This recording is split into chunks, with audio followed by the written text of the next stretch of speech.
Title: Russian Fairy Tales. Produced by David Starner, Sam W. Translator: William Ralston Shedden Ralston. Chapter 1. Introductory. There are but few among those inhabitants of fairyland of whom popular tales tell who are better known to the outer world than Cinderella, the despised and flouted younger sister, who long sits unnoticed beside the hearth, then furtively visits the glittering halls of the great and gay, and at last is transferred from her obscure nook to the place of honor justly due to her tardily acknowledged merits. Somewhat like the fortunes of Cinderella have been those of the popular tale itself. Long did it dwell beside the hearths of the common people, utterly ignored by their superiors in social rank. Then came a period during which the cultured world recognized its existence, but accorded to it no higher rank than that allotted to nursery stories and old wives' tales, except, indeed, on those rare occasions when the charity of a condescending scholar had invested it with such a garb as was supposed to enable it to make a respectable appearance in polite society. At length there arrived the season of its final change, when, transferred from the dusk of the peasant's hut into the full light of the outer day, and freed from the unbecoming garments by which it had been disfigured, it was recognized as the scion of a family so truly royal that some of its members deduced their origin from the olden gods themselves. In our days, the folktale, instead of being left to the careless guardianship of youth and ignorance, is sedulously tended and held in high honor by the ripest of scholars. Their views with regard to its origin may differ widely, but whether it be considered in one of its phases as a distorted nature myth, or in another as a demoralized apologue or parable, whether it be regarded at one time as a relic of primeval wisdom, or at another as a blurred transcript of a page of medieval history, its critics agree in declaring it to be no mere creation of the popular fancy, no chance expression of the uncultured thought of the rude tiller of this or that soil. Rather is it believed of most folk tales that they, in their original forms, were framed centuries upon centuries ago, while of some of them it is supposed that they may be traced back through successive ages to those myths in which, during a prehistoric period, the oldest of philosophers expressed their ideas relative to the material or the spiritual world. But it is not every popular tale which can boast of so noble a lineage. And one of the great difficulties which beset the mythologist who attempts to discover the original meaning of folk tales in general is to decide which of them are really antique, and worthy, therefore, of being submitted to critical analysis. Nor is it less difficult when dealing with the stories of any one country in particular, to settle which may be looked upon as its own property, and which ought to be considered as borrowed and adapted. Everyone knows that the existence of the greater part of the stories current among the various European peoples is accounted for on two different hypotheses, the one supposing that most of them were common in germ at least to the Aryan tribes before their migration, and that, therefore, these traditions are as much a portion of the common inheritance of our ancestors as their language unquestionably is. The other regarding at least a great part of them as foreign importations, Oriental fancies which were originally introduced into Europe through a series of translations by the pilgrims and merchants who were always linking the East and the West together, or by the emissaries of some of the heretical sects, or in the train of such warlike transferers as the Crusaders, or the Arabs who ruled in Spain, or the Tartars who so long held the Russia of old times in their grasp. According to the former supposition, these very stories, these Märchen, which nurses still tell, with almost the same words, in the Thuringian forest and in the Norwegian villages, and to which crowds of children listen under the pipal trees of India, belong to the common heirloom of the Indo-European race, according to the latter. The majority of European popular tales are merely naturalized aliens in Europe, being as little the inheritance of its present inhabitants as were the stories and fables which, by a circuitous route, were transmitted from India to Boccaccio or La Fontaine. On the questions to which these two conflicting hypotheses give rise, we will not now dwell. For the present, we will deal with the Russian folktale as we find it, attempting to become acquainted with its principal characteristics to see in what respects it chiefly differs from the stories of the same class which are current among ourselves, or in those foreign lands with which we are more familiar than we are with Russia, rather than to explore its birthplace or to divine its original meaning. We often hear it said that from the songs and stories of a country we may learn much about the inner life of its people, inasmuch as popular utterances of this kind always bear the stamp of the national character, offer a reflex of the national mind. So far as folk songs are concerned, this statement appears to be well-founded, but it can be applied to the folk tales of Europe only within very narrow limits. Each country possesses certain stories which have special reference to its own manners and customs, and by collecting such tales as these, something approximating to a picture of its national life may be laboriously pieced together. But the stories of this class are often nothing more than comparatively modern adaptations of old and foreign themes, nor are they sufficiently numerous, so far as we can judge from existing collections, to render by any means complete the national portrait for which they are expected to supply the materials. In order to fill up the gaps they leave, it is necessary to bring together a number of fragments taken from stories which evidently refer to another clime, fragments which may be looked upon as excrescences or developments due to the novel influences to which the foreign slip, or seedling, or even full-grown plant has been subjected since its transportation. The great bulk of the Russian folktales, and indeed of those of all the Indo-European nations, is devoted to the adventures of such fairy princes and princesses, such snakes and giants and demons, as are quite out of keeping with ordinary men and women, at all events with the inhabitants of modern Europe since the termination of those internecine struggles between aboriginals and invaders, which some commentators see typified in the combats between the heroes of our popular tales and the whole race of giants, trolls, ogres, snakes, dragons, and other monsters. The air we breathe in them is that of fairyland, the conditions of existence, the relations between the human race and the spiritual world on the one hand, the material world on the other, are totally inconsistent with those to which we are now restricted. There is boundless freedom of intercourse between mortals and immortals, between mankind and the brute creation, and, although there are certain conventional rules which must always be observed, they are not those which are enforced by any people known to anthropologists. The stories which are common to all Europe differ, no doubt, in different countries, but their variations, so far as their matter is concerned, seem to be due less to the moral character than to the geographical distribution of their reciters.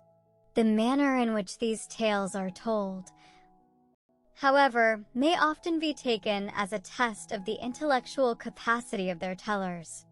for in style the folk tale changes greatly as it travels. A story which we find narrated in one country with terseness and precision may be rendered almost unintelligible in another by vagueness or verbiage. By one race it may be elevated into poetic life, by another it may be degraded into the most prosaic dullness. Now, so far as style is concerned, the skazkas, or Russian folktales, may justly be said to be characteristic of the Russian people. There are numerous points on which the lower classes of all the Aryan peoples in Europe closely resemble each other.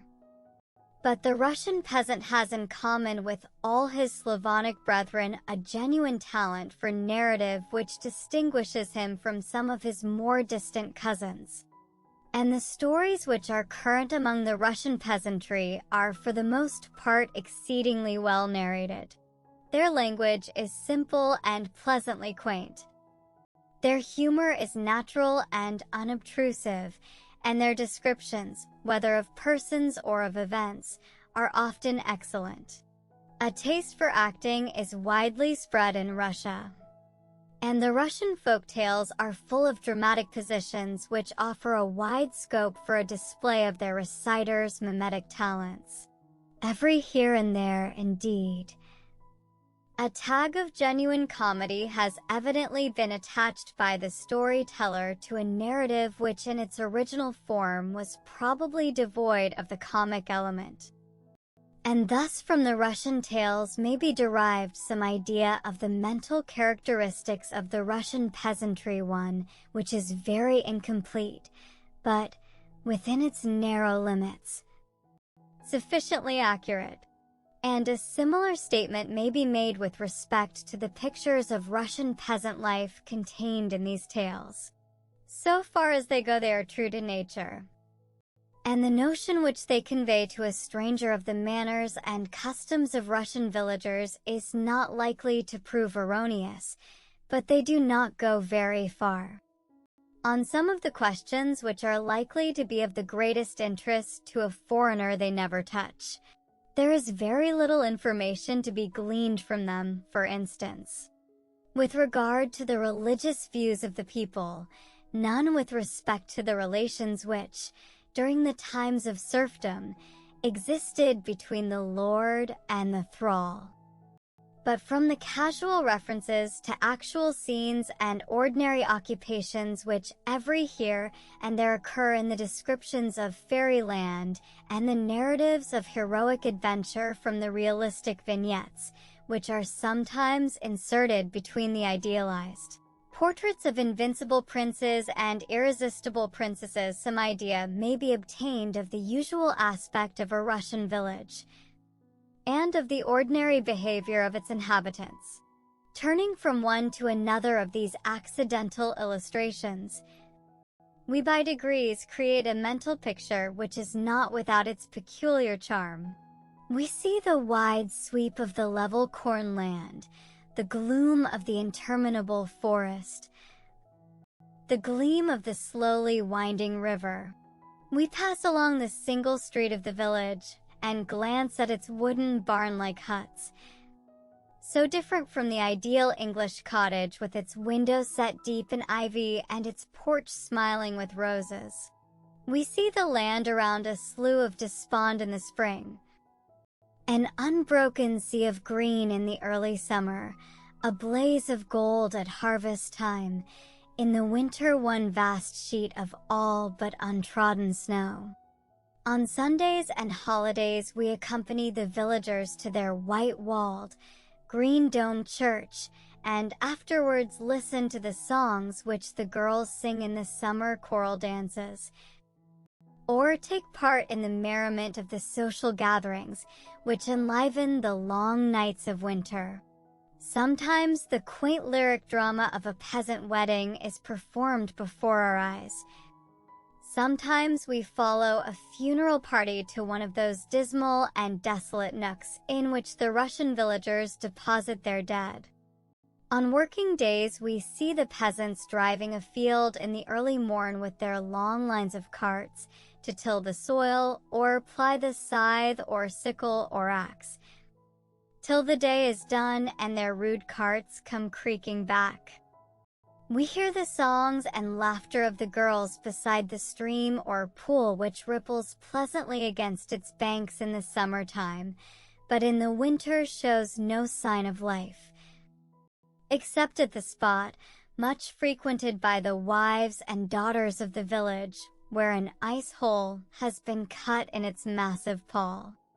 And at night we see the homely dwellings of the villagers assume a picturesque aspect to which they are strangers by the telltale light of day, their rough lines softened by the mellow splendor of a summer moon, or their unshapely forms looming forth mysteriously against the starlit snow of winter.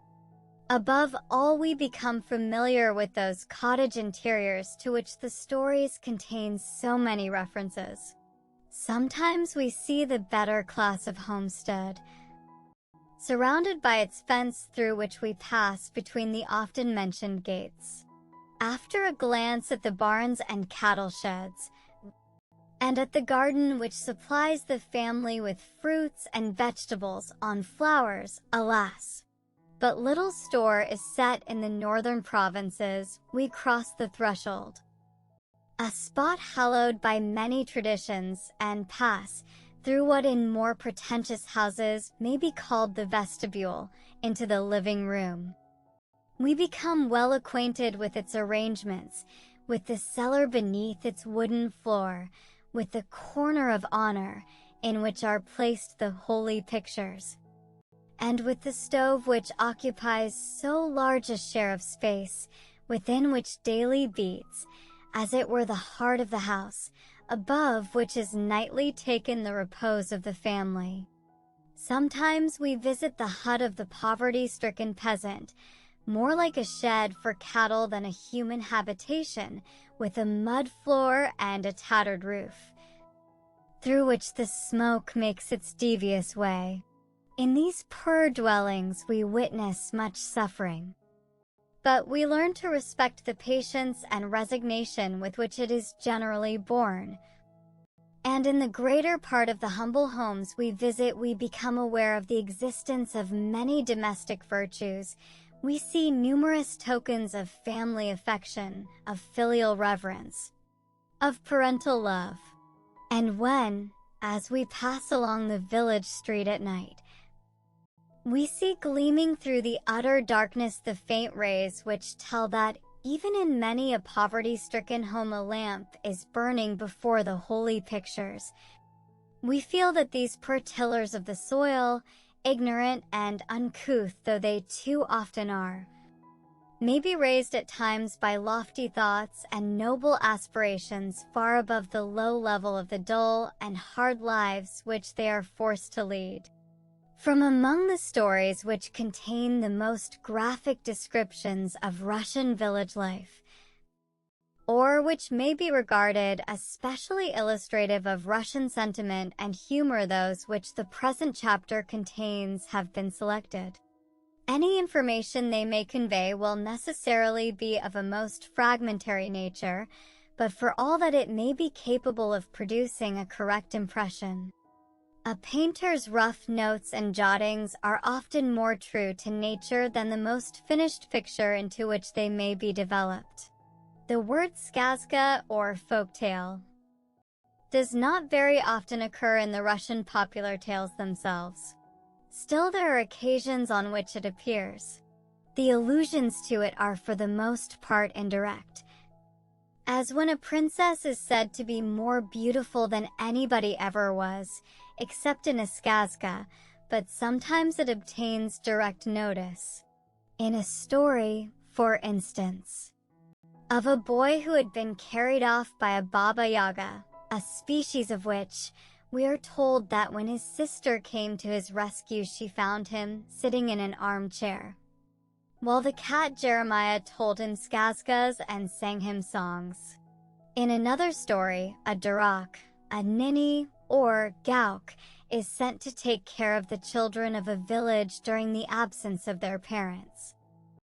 Go and get all the children together in one of the cottages and tell them skazkas are his instructions. He collects the children, but as they are all ever so dirty, he puts them into boiling water by way of cleansing them and so washes them to death. There is a good deal of social life in the Russian villages during the long winter evenings, and at some of the gatherings which then take place skazkas are told, though at those in which only the young people participate, songs, games, and dances are more popular.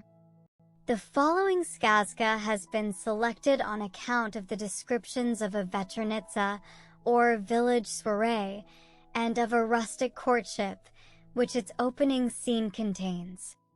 The rest of the story is not remarkable for its fidelity to modern life, but it will serve as a good illustration of the class to which it belongs, that of stories about evil spirits, traceable, for the most part, to Eastern sources. The Fiend. In a certain country there lived an old couple who had a daughter called Maruzha, Mary. In their village it was customary to celebrate the feast of Saint Andrew I, called November. The girls used to assemble in some cottage, bake pampushki, and enjoy themselves for a whole week or even longer. Well, the girls met together once when this festival arrived, and brewed and baked what was wanted. In the evening came the lads with the music, bringing liquor with them, and dancing and revelry commenced. All the girls danced well, but Maruzha the best of all. After a while there came into the cottage such a fine fellow. Mary, come up, regular blood and milk, and smartly and richly dressed. Hail, fair maidens, says he. Hail, good youth, say they. Your merrymaking. Be so good as to join us. Thereupon he pulled out of his pocket a purse full of gold, ordered liquor, nuts, and gingerbread. All was ready in a trice, and he began treating the lads and lasses, giving each a share. Then he took to dancing. Why, it was a treat to look at him. Maruzha struck his fancy more than anyone else, so he stuck close to her. The time came for going home. Maruzha, says he, come and see me off. She went to see him off. Maruzha, sweetheart, says he, would you like me to marry you? If you like to marry me, I will gladly marry you. But where do you come from? From such and such a place. I'm clerk at a merchant's. Then they bade each other farewell and separated. When Maruzha got home, her mother asked her, well, daughter, have you enjoyed yourself? Yes, mother, but I've something pleasant to tell you besides. There was a lad there from the neighborhood, good-looking and with lots of money, and he promised to marry me.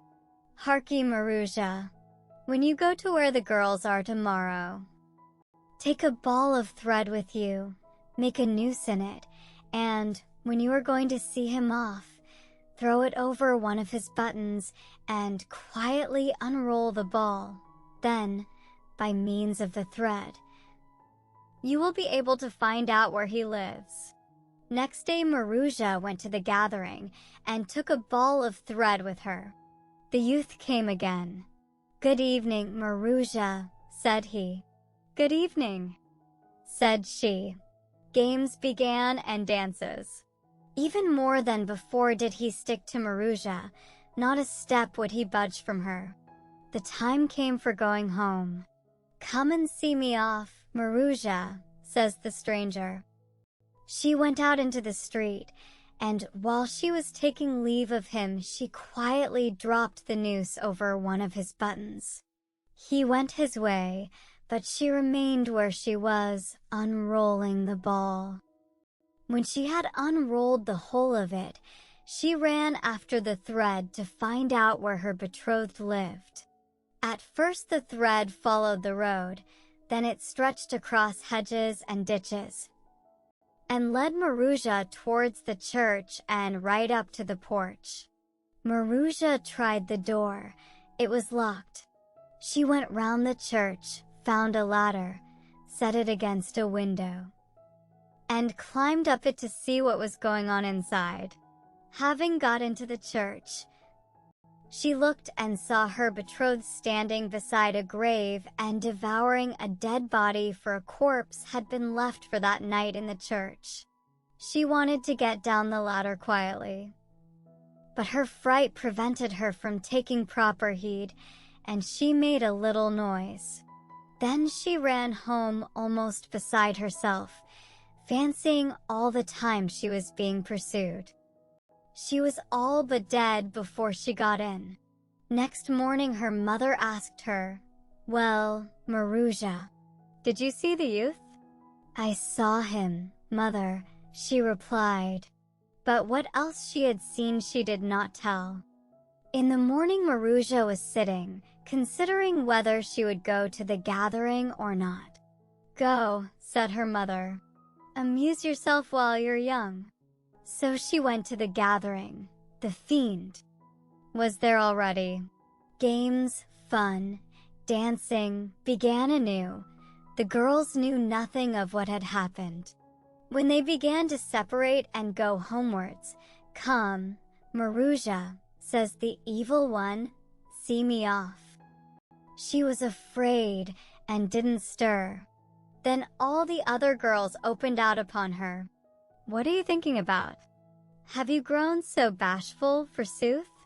Go and see the good lad off." There was no help for it. Out she went, not knowing what would come of it. As soon as they got into the streets, he began questioning her. "You were in the church last night?" "No." "And saw what I was doing there?" "No." "Very well. Tomorrow your father will die." Having said this, he disappeared. Marusha returned home grave and sad. When she woke up in the morning, her father lay dead. They wept and wailed over him and laid him in the coffin. In the evening her mother went off to the priests, but Marusha remained at home. At last she became afraid of being alone in the house. "Suppose I go to my friends," she thought. So she went and found the evil one there. "Good evening, Marusha. Why aren't you merry?" "How can I be merry? My father is dead." "Oh, poor thing." They all grieved for her. Even the accursed one himself grieved, just as if it hadn't all been his own doing. By and by they began saying farewell and going home. "Marusha," says he, "see me off." She didn't want to. "What are you thinking of, child?" insist the girls. "What are you afraid of? Go and see him off." So she went to see him off. They passed out into the street. "Tell me, Marusha," says he, "were you in the church?" "No." "Did you see what I was doing?" "No." "Very well. Tomorrow your mother will die." He spoke and disappeared. Marusha returned home sadder than ever. The night went by.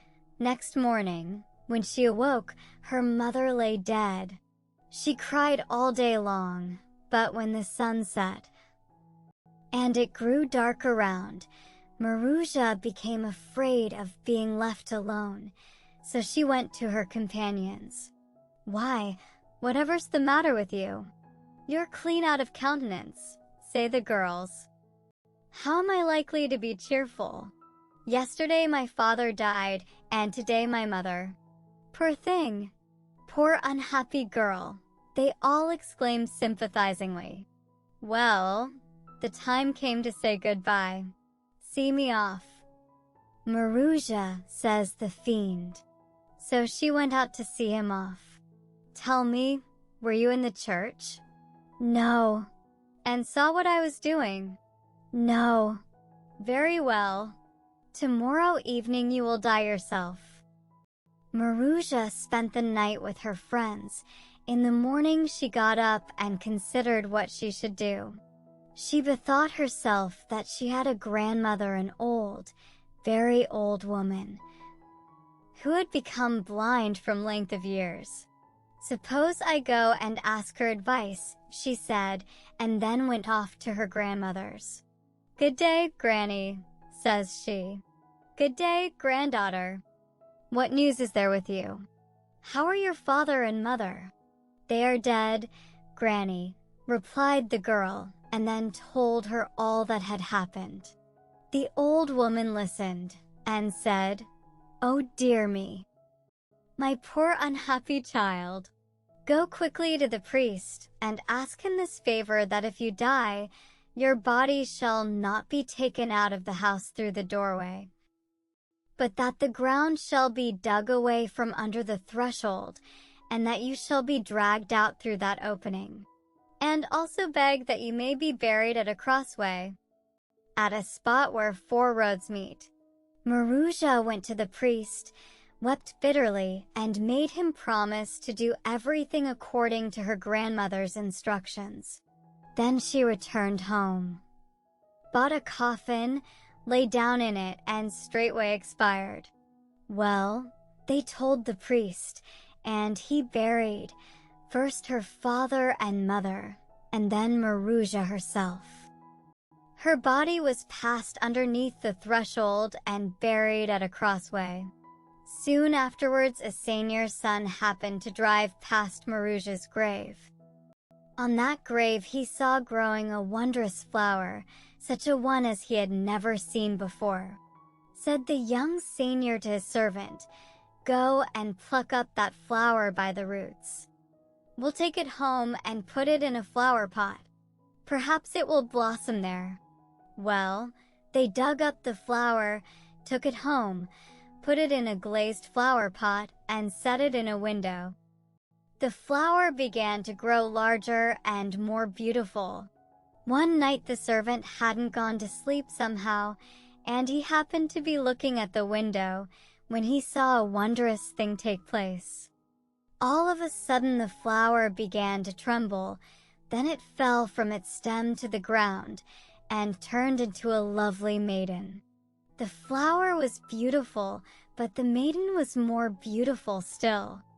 She wandered from room to room, got herself various things to eat and drink, ate and drank, then stamped upon the ground and became a flower as before, mounted to the window, and resumed her place upon the stem.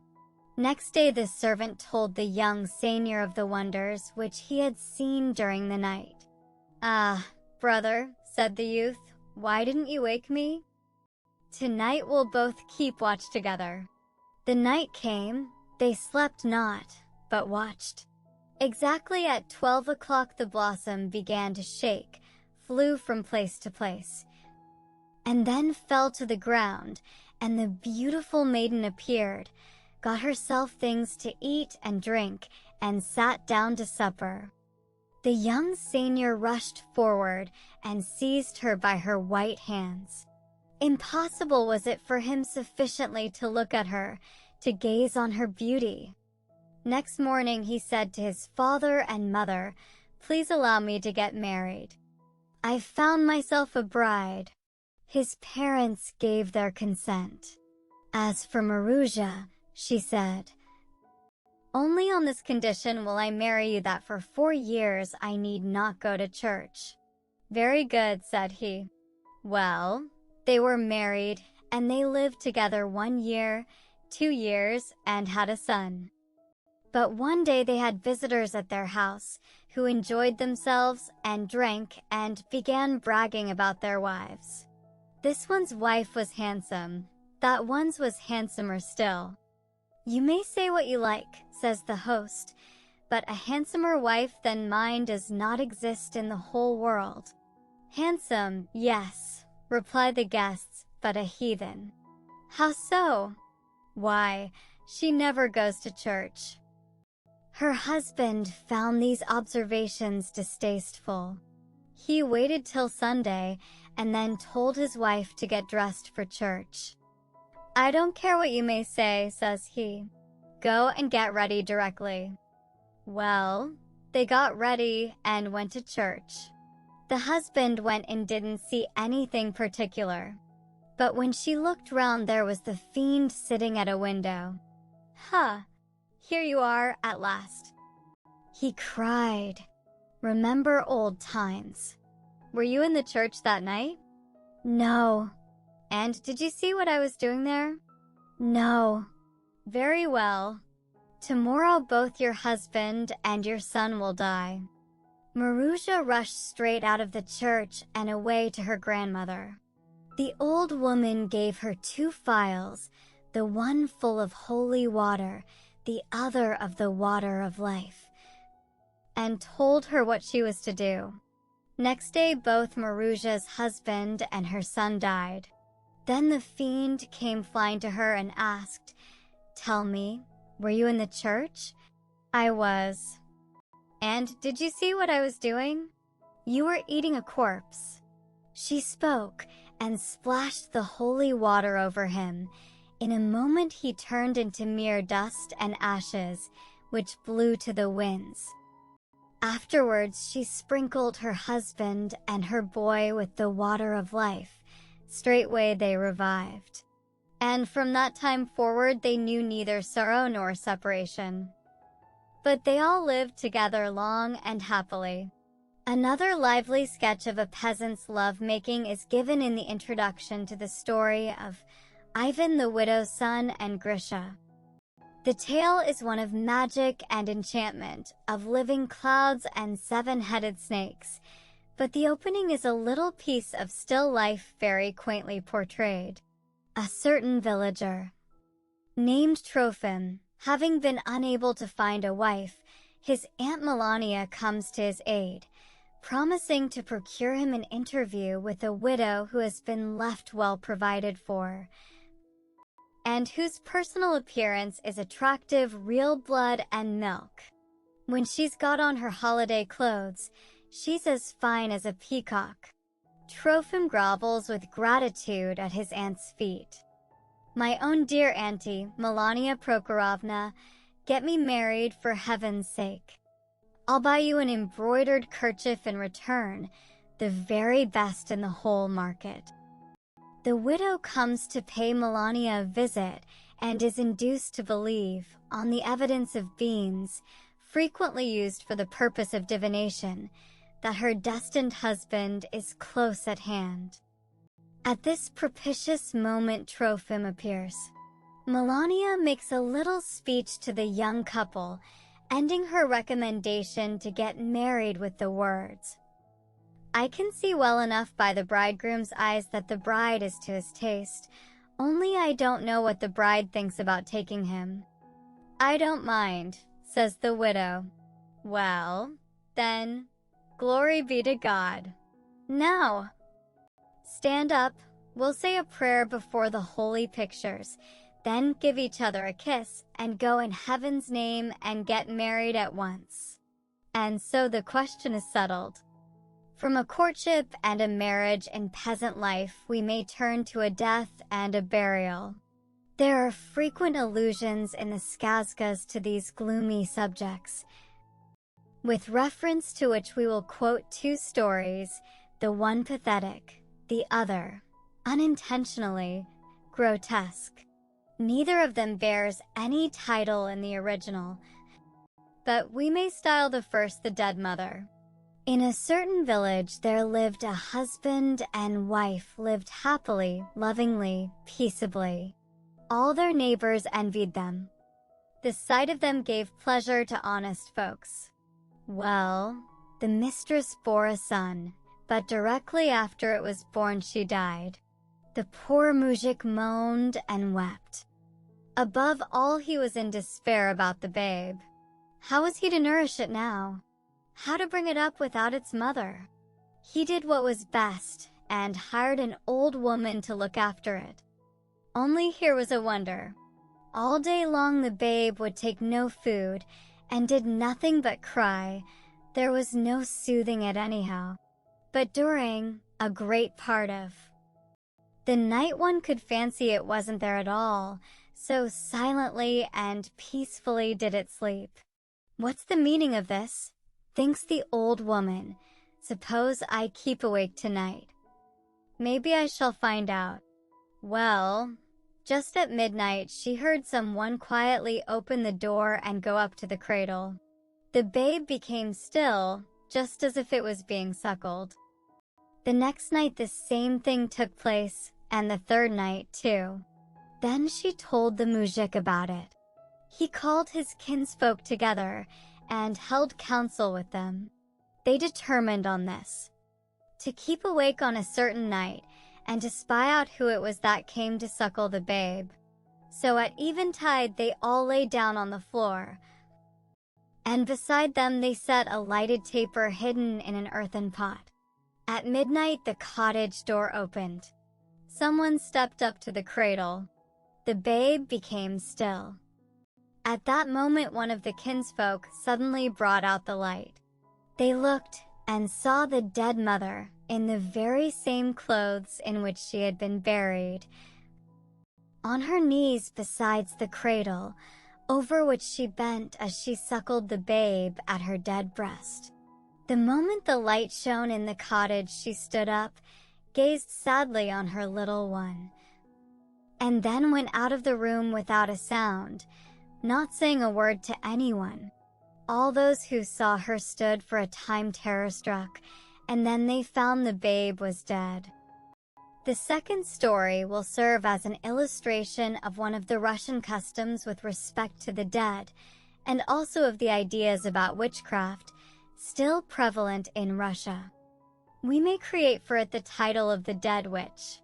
There was once an old woman who was a terrible witch, and she had a daughter and a granddaughter. The time came for the old crone to die. So she summoned her daughter and gave her these instructions. Mind, daughter, when I'm dead, don't you wash my body with lukewarm water, but fill a cauldron, make it boil its very hottest. And then with that boiling water regularly scald me all over. After saying this, the witch lay ill 2 or 3 days, and then died. The daughter ran round to all her neighbors, begging them to come and help her to wash the old woman, and meantime the little granddaughter was left all alone in the cottage. And this is what she saw there. All of a sudden there crept out from beneath the stove 2 demons, a big one and a tiny one, and they ran up to the dead witch. The old demon seized her by the feet and tore away at her so that he stripped off all her skin at one pull. Then he said to the little demon, "Take the flesh for yourself and lug it under the stove." So the little demon flung his arms round the carcass and dragged it under the stove. Nothing was left of the old woman but her skin. Into it the old demon inserted himself, and then he lay down just where the witch had been lying. Presently the daughter came back, bringing a dozen other women with her, and they all set to work laying out the corpse. "Mammy," says the child, "they've pulled Granny's skin off while you were away." "What do you mean by telling such lies?" "It's quite true, Mammy. There was ever such a blackie came from under the stove, and he pulled the skin off and got into it himself." "Hold your tongue, naughty child. You're talking nonsense," cried the old crone's daughter. Then she fetched a big cauldron, filled it with cold water, put it on the stove, and heated it till it boiled furiously. Then the women lifted up the old crone, laid her in a trough, took hold of the cauldron, and poured the whole of the boiling water over her at once. The demon couldn't stand it. He leaped out of the trough, dashed through the doorway, and disappeared, skin and all. The women stared. "What marvel is this?" they cried. "Here was the dead woman, and now she isn't here." There's nobody left to lay out or to bury. The demons have carried her off before our very eyes. A Russian peasant funeral is preceded or accompanied by a considerable amount of wailing, which answers in some respect to the Irish keening, to the zaplachki or laments, which are uttered on such occasions frequently by hired wailers, who closely resemble the Corsican vociferators, the modern Greek morologists. Allusions are sometimes made in the skazkas. In the fox wailer, for example, one of the variants of the well-known Jack and the Beanstalk story, an old man puts his wife in a bag and attempts to carry her up the beanstalk to heaven. Becoming tired on the way, he drops the bag and the old woman is killed. After weeping over her dead body, he sets out in search of a whaler. Meeting a bear, he cries, "Wail a bit, bear, for my old woman. I'll give you a pair of nice white fowls." The bear growls out, "Oh, dear granny of mine, how I grieve for thee." "No, no," says the old man, "you can't wail." Going a little further, he tries a wolf, but the wolf succeeds no better than the bear. At last a fox comes by, and on being appealed to, begins to cry aloud, "Turu, turu, grandmother, grandfather has killed thee." A wail which pleases the widower so much that he hands over the fowls to the fox at once, and asks, enraptured, for that strain again. One of the most curious of the stories which relate to a village burial. One in which also the feeling with which the Russian villagers sometimes regard their clergy finds expression is that called the treasure. In a certain kingdom there lived an old couple in great poverty. Sooner or later the old woman died. It was in winter, in severe and frosty weather.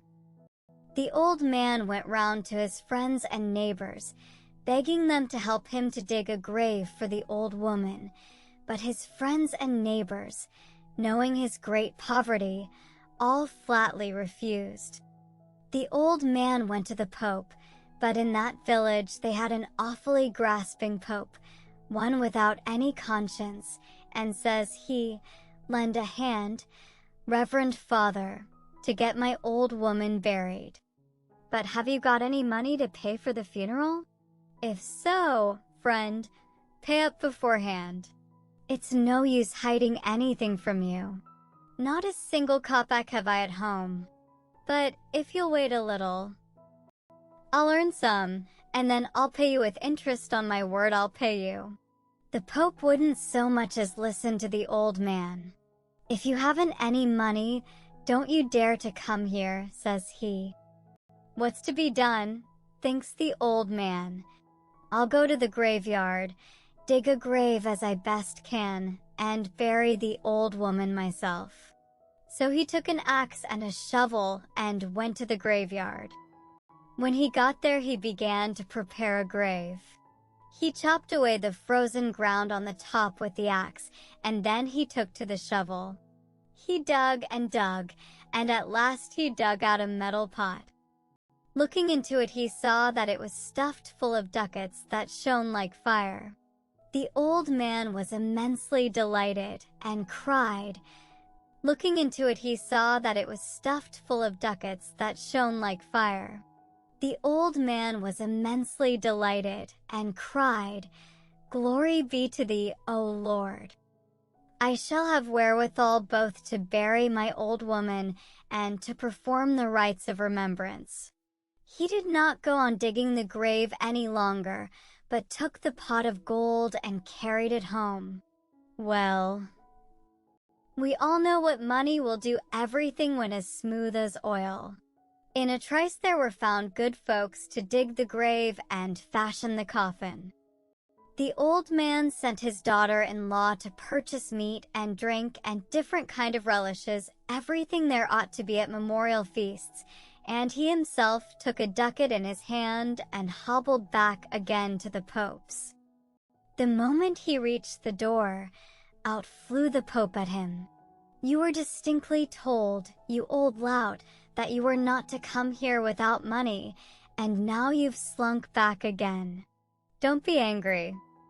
"Batyushka," said the old man imploringly, "here's gold for you. If you'll only bury my old woman, I'll never forget your kindness." The Pope took the money and didn't know how best to receive the old man, where to seat him, with what words to smooth him down. "Well now, old friend, be of good cheer. Everything shall be done," said he. The old man made his bow and went home, and the Pope and his wife began talking about him. "There now, the old hunks," they say. "So poor, forsooth, so poor. And yet he's paid a gold piece." Many a defunct person of quality have I buried in my time, but I never got so from anyone before. The Pope got underway with all his retinue and buried the old crone in proper style.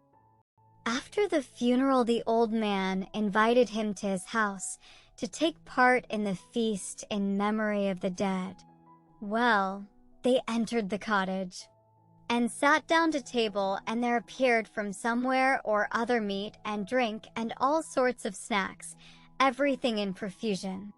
The reverend guest sat down, ate for 3 people, looked greedily at what was not his. The other guests finished their meal and separated to go to their homes. Then the Pope also rose from the table. The old man went to speed him on his way. As soon as they got into the farmyard and the Pope saw they were alone at last, he began questioning the old man. "Listen, friend, confess to me. Don't leave so much as a single sin on your soul. It's just the same before me as before God. How have you managed to get on at such a pace? You used to be a poor mujik and now marry. Where did it come from? Confess, friend, whose breath have you stopped? Whom have you pillaged? What are you talking about, Batyushka? I will tell you the exact truth. I have not robbed, nor plundered, nor killed anyone. A treasure tumbled into my hands of its own accord." And he told him how it all happened.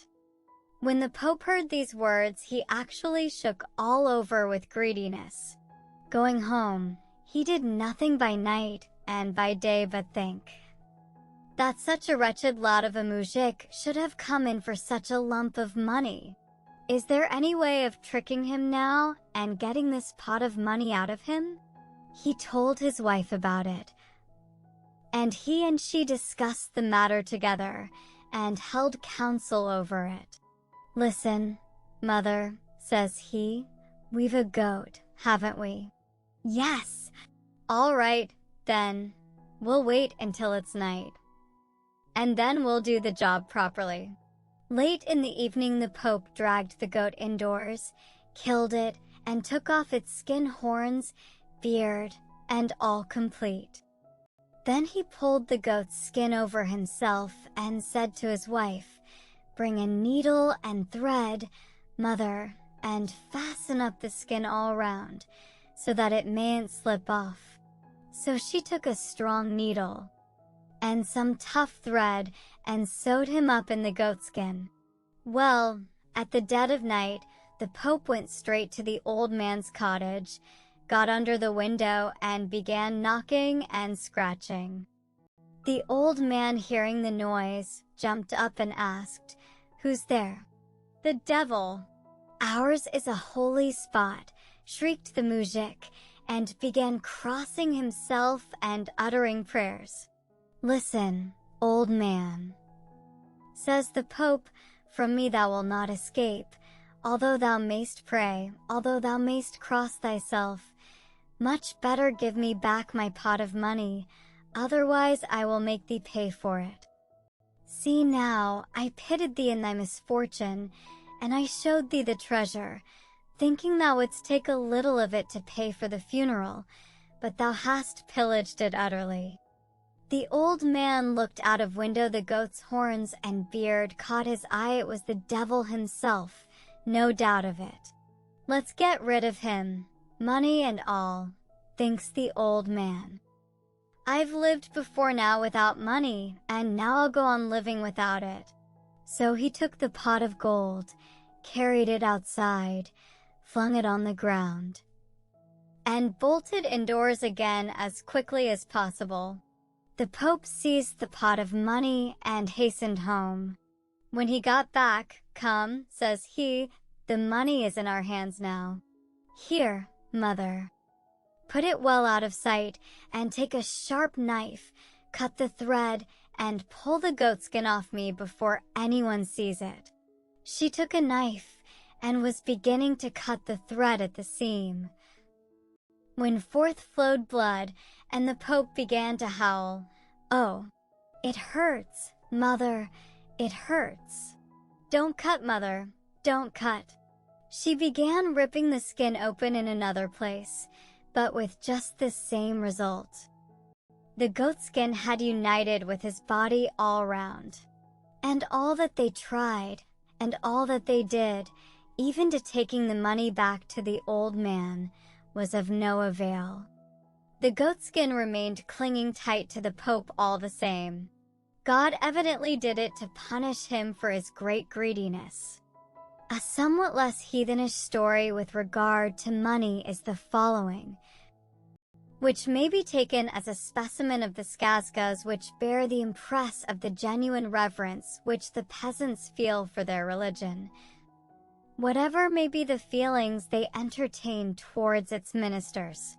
While alluding to this subject, by the way, it may be as well to remark that no great reliance can be placed upon the evidence contained in the folk tales of any land, with respect to the relations between its clergy and their flocks. The local parson of folklore is, as a general rule, merely the innocent inheritor of the bad reputation acquired by some ecclesiastic of another age and clime. The cross-shirty. Once upon a time 2 merchants lived in a certain town just on the verge of a stream. One of them was a Russian, the other a Tartar. Both were rich. But the Russian got so utterly ruined by some business or other that he hadn't a single bit of property left. Everything he had was confiscated or stolen.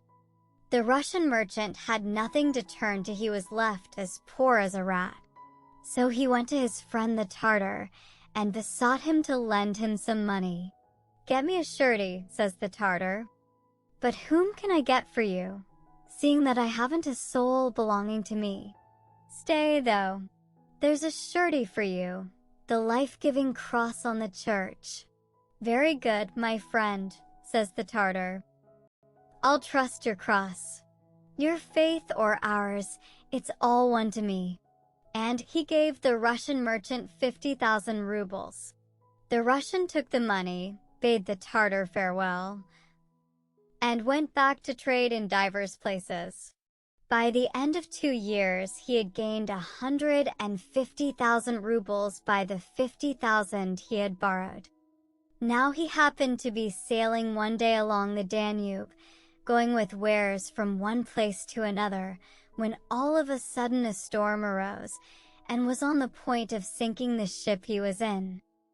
Then the merchant remembered how he had borrowed money, and given the life-giving cross as a surety, but had not paid his debt. That was doubtless the cause of the storm arising. No sooner had he said this to himself than the storm began to subside. The merchant took a barrel, counted out 50,000 rubles, wrote the Tartar a note, placed it, together with the money, in the barrel, and then flung the barrel into the water, saying to himself, "As I gave the cross as my surety to the Tartar, the money will be certain to reach him." The barrel straightway sank to the bottom. Everyone supposed the money was lost. But what happened? In the Tartar's house there lived a Russian kitchen maid. One day she happened to go to the river for water, and when she got there, she saw a barrel floating along. So she went a little way into the water and began trying to get hold of it. But it wasn't to be done. When she made it the barrel, it retreated from her. When she turned from the barrel to the shore, it floated after her. She went on trying and trying for some time. Then she went home and told her master all that had happened. At first he wouldn't believe her, but at last he determined to go to the river and see for himself what sort of barrel it was that was floating there. When he got there, sure enough, there was the barrel floating. And not far from the shore, the Tartar took off his clothes and went into the water. Before he had gone any distance, the barrel came floating up to him of its own accord. He laid hold of it, carried it home, opened it, and looked inside. There he saw a quantity of money, and on top of the money a note. He took out the note and read it, and this is what was said in it. "Dear friend, I return to you the 50,000 rubles for which, when I borrowed them from you, I gave the life-giving cross as a surety." The Tartar read these words and was astounded at the power of the life-giving cross. He counted the money over to see whether the full sum was really there. It was there exactly.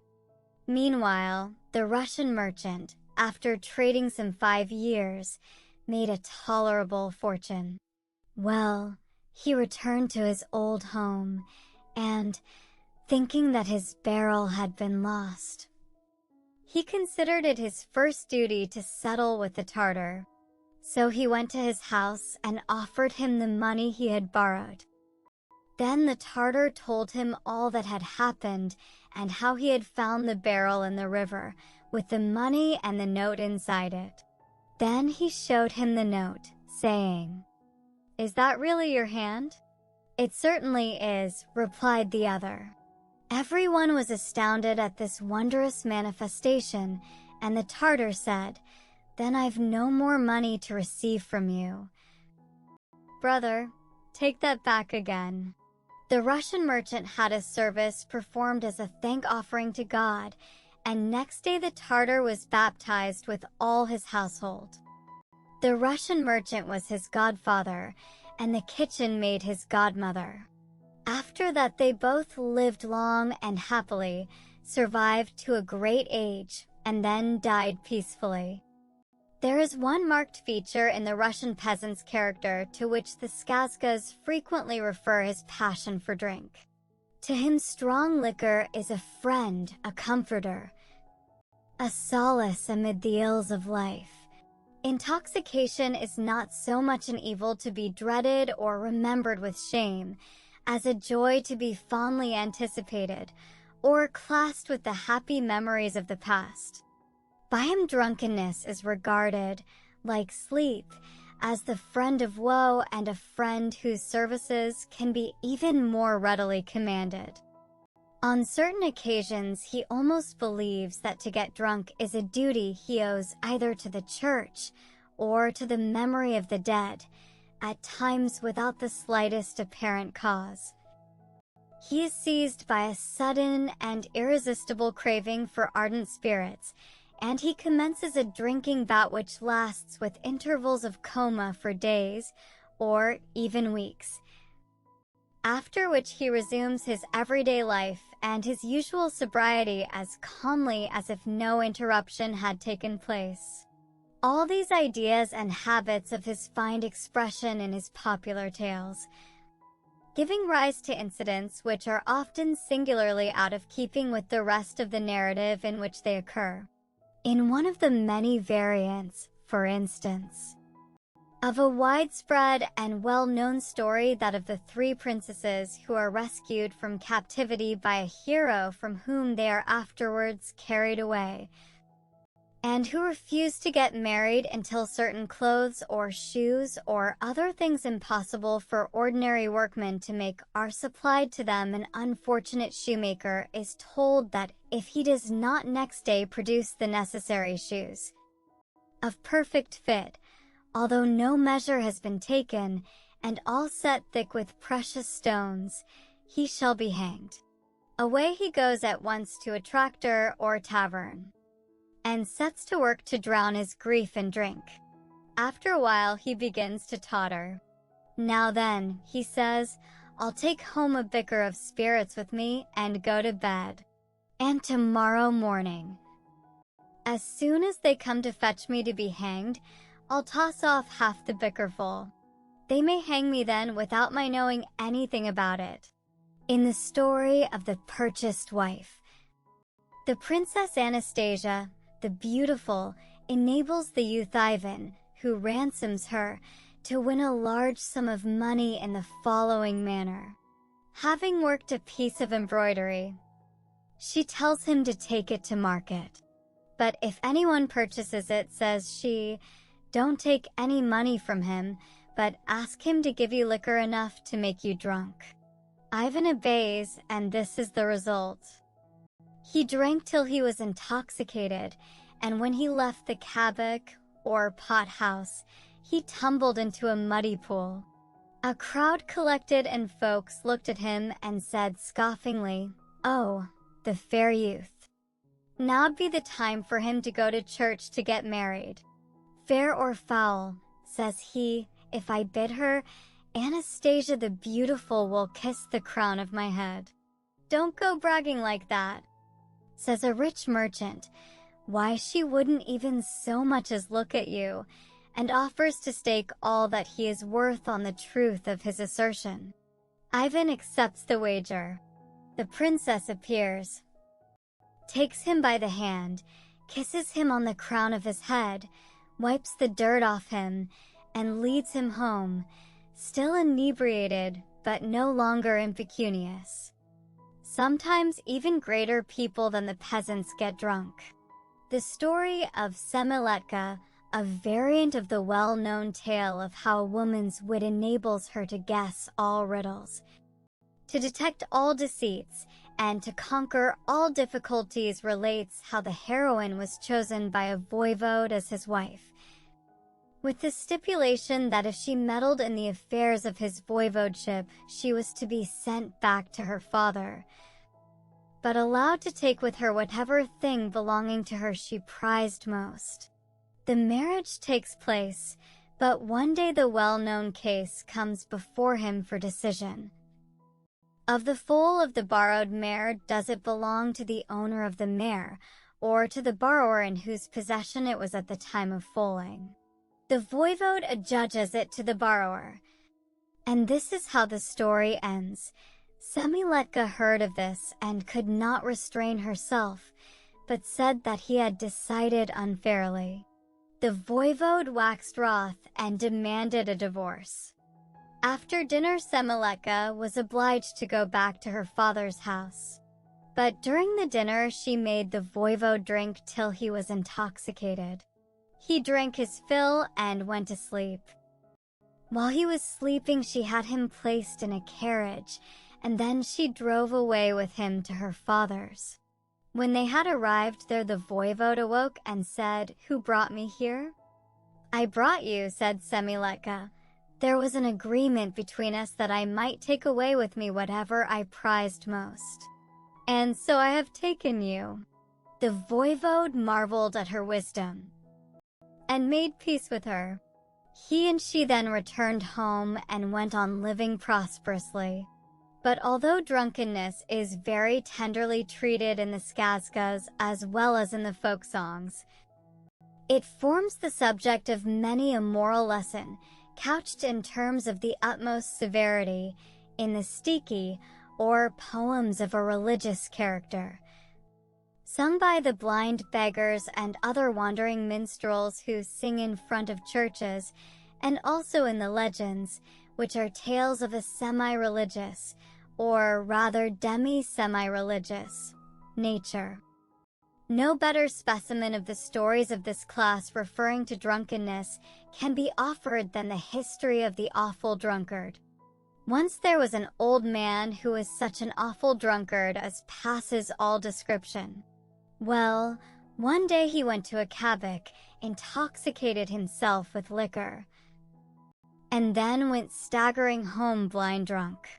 Now his way happened to lie across a river.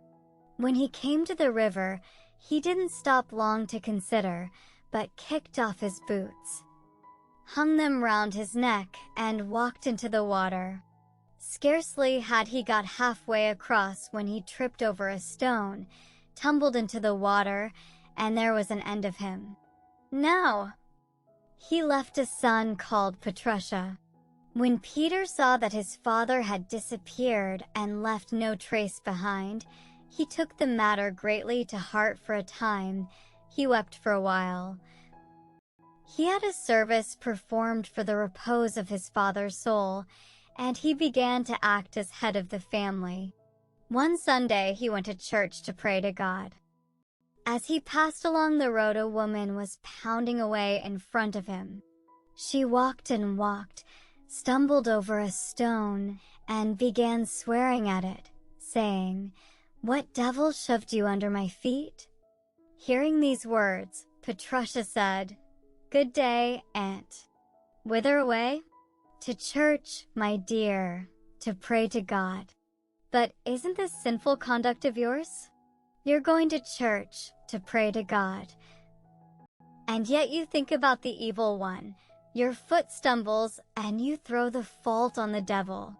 Well, he went to church and then returned home. He walked and suddenly, goodness knows whence, there appeared before him a fine-looking man who saluted him and said, "Thanks, Petrusha, for your good word." "Who are you, and why do you thank me?" asks Petrusha. "I am the devil. I thank you because, when that woman stumbled and scolded me without a cause, you said a good word for me." Then he began to entreat him, saying, "Come and pay me a visit, Petrusha.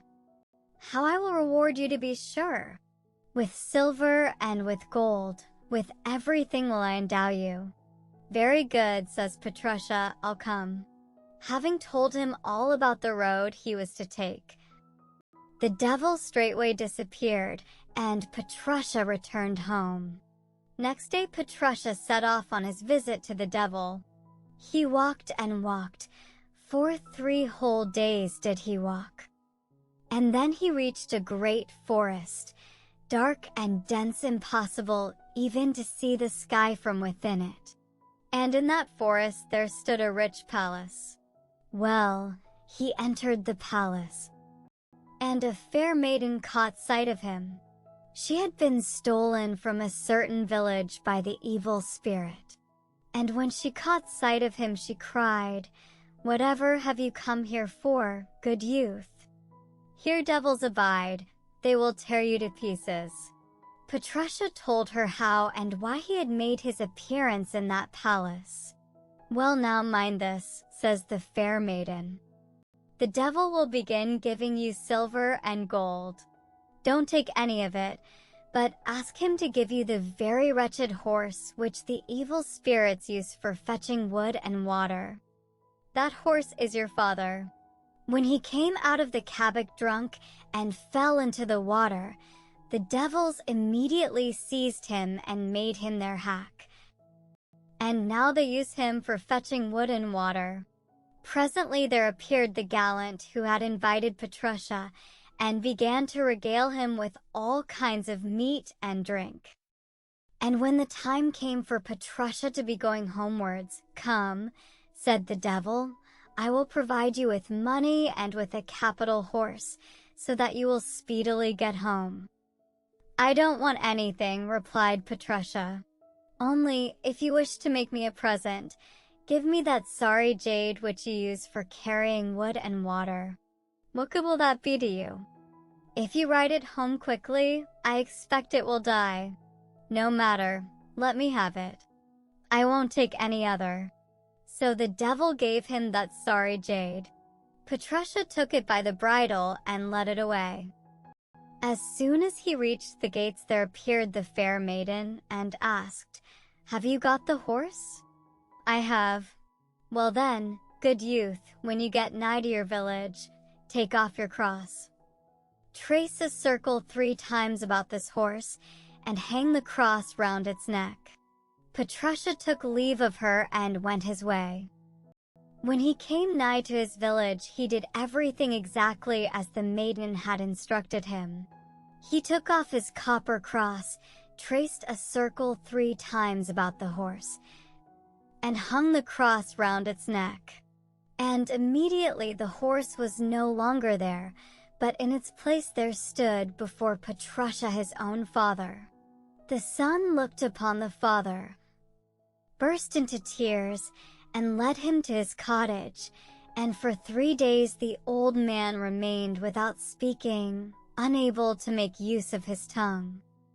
And after that they lived happily and in all prosperity. The old man entirely gave up drinking, and to his very last day never took so much as a single drop of spirits. The Russian peasant is by no means deficient in humor, a fact of which the skazkas offer abundant evidence. But it is not easy to find stories which can be quoted at full length as illustrations of that humor. The jokes which form the themes of the Russian facetious tales are for the most part common to all Europe. And a similar assertion may be made with regard to the stories of most lands. An unfamiliar joke is but rarely to be discovered in the lower strata of fiction. He who has read the folk tales of one country only is apt to attribute to its inhabitants a comic originality to which they can lay no claim. And so a Russian who knows the stories of his own land, but has not studied those of other countries, is very liable to credit the skazkas with the undivided possession of a number of merry jests, in which they can claim but a very small share, jests which in reality form the stock in trade of rustic wags among the vineyards of France or Germany, or on the hills of Greece, or beside the fjords of Norway, or along the coasts of Brittany or Argyllshire, which for centuries have set beards wagging in Cairo and Isfahan, and in the cool of the evening hour have cheered the heart of the villager weary with his day's toil under the burning sun of India. It is only when the joke hinges upon something which is peculiar to a people that it is likely to be found among that people only. But most of the Russian jests turn upon pivots which are familiar to all the world, and have for their themes such commonplace topics as the incorrigible folly of man, the inflexible obstinacy of woman, and in their treatments of these subjects they offer very few novel features. It is strange how far a story of this kind may travel, and yet how little alteration it may undergo. Take, for instance, the skits against women which are so universally popular. Far away in outlying districts of Russia, we find the same time-honored quips which have so long figured in collections of English facetiae. There's the good old story, for instance, of the dispute between a husband and wife as to whether a certain rope has been cut with a knife or with scissors, resulting in the murder of the scissors upholding wife, who is pitched into the river by her knife advocating husband, but not before she has, in her very death agony, testified to her belief in the scissors hypothesis by a movement of her fingers above the surface of the stream. In a Russian form of the story, told in the government of Astrakhan, the quarrel is about the husband's beard. He says he has shaved it, his wife declares he has only cut it off. He flings her into a deep pool and calls to her to say, "Shaved." Utterance is impossible to her, but she lifts one hand above the water and, by means of 2 fingers, makes signs to show that it was cut. The story has even settled into a proverb. Of a contradictory woman, the Russian peasants affirm that, if you say, "shaved," she'll say, "cut." In the same way, another story shows us in Russian garb our old friend the widower who, When looking for his drowned wife, a woman of a very antagonistic disposition went up the river instead of down, saying to his astonished companions, "She always did everything contrariwise, so now, no doubt, she's gone against the stream." A common story again is that of the husband who, having confided a secret to his wife which he justly fears she will reveal, throws discredit on her evidence about things in general by making her believe various absurd stories which she hastens to repeat. The final paragraph of one of the variants of this time-honored jest is quaint, concluding as it does, by way of sting, with a highly popular Russian saw. The wife has gone to the seigneur of the village and accused her husband of having found a treasure and kept it for his own use. The charge is true. But the wife is induced to talk such nonsense, and the husband complains so bitterly of her that the seigneur pitied the mujik for being so unfortunate, so he set him at liberty. And he had him divorced from his wife and married to another, a young and good-looking one. Then the mujik immediately dug up his treasure and began living in the best manner possible. Sure enough, the proverb doesn't say without reason, women have long hair and short wits. There is another story of this class which is worthy of being mentioned, as it illustrates a custom in which the Russians differ from some other peoples. A certain man had married a wife who was so capricious that there was no living with her. After trying all sorts of devices, her dejected husband at last asked her how she had been brought up and learned that she had received an education almost entirely German and French, with scarcely any Russian in it. She had not even been wrapped in swaddling clothes when a baby, nor swung in a liolka. Thereupon her husband determined to remedy the shortcomings of her early education, and whenever she showed herself capricious or took to squalling, he immediately had her swaddled and placed in a liolka and began swinging her to and fro. By the end of a half year, she became quite silky. All her caprices had been swung out of her. But instead of giving mere extracts from any more of the numerous stories to which the fruitful subject of woman's caprice has given rise, we will quote a couple of such tales at length. The first is the Russian variant of a story which has a long family tree with ramifications extending over a great part of the world. Dr. Benfei has devoted to it no less than 16 pages of his introduction to the Panchatantra, tracing it from its original Indian home and its subsequent abode in Persia into almost every European land. The Bad Wife. A bad wife lived on the worst of terms with her husband and never paid any attention to what he said. If her husband told her to get up early, she would lie in bed 3 days at a stretch. If he wanted her to go to sleep, she couldn't think of sleeping. When her husband asked her to make pancakes, she would say, "You thief, you don't deserve a pancake." If he said, "Don't make any pancakes, wife, if I don't deserve them," she would cook a 2-gallon pot full and say, "Eat away, you thief, till they're all gone. Now then, wife." Perhaps he would say, "I feel quite sorry for you. Don't go toiling and moiling, and don't go out to the hay cutting." "No, no, you thief," she would reply, "I shall go, and you follow after me." One day, after having had his trouble and bother with her, he went into the forest to look for berries and distract his grief, and he came to where there was a currant bush. And in the middle of that bush he saw a bottomless pit.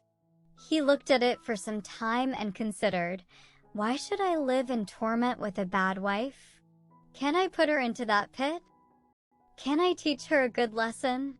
So when he came home, he said, "Wife, don't go into the woods for berries."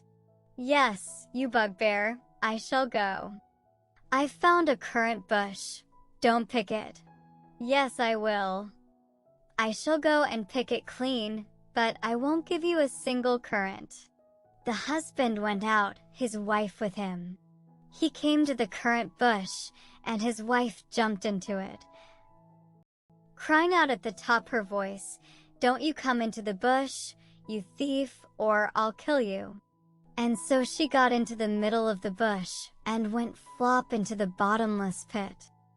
The husband returned home joyfully and remained there 3 days.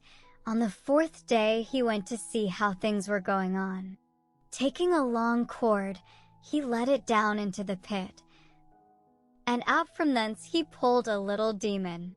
Frightened out of his wits, he was going to throw the imp back again into the pit, but it shrieked aloud and earnestly entreated him, saying, "Don't send me back again, O peasant. Let me go out into the world. A bad wife has come and absolutely devoured us all, pinching us and biting us. We're utterly worn out with it. I'll do you a good turn, if you will." So the peasant let him go free at large in Holy Russia. Then the imp said, "Now then, peasant, come along with me to the town of Vologda. I'll take to tormenting people, and you shall cure them."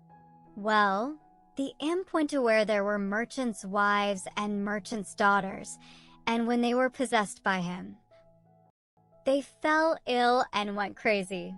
Then the peasant would go to a house where there was illness of this kind, and as soon as he entered, out would go the enemy.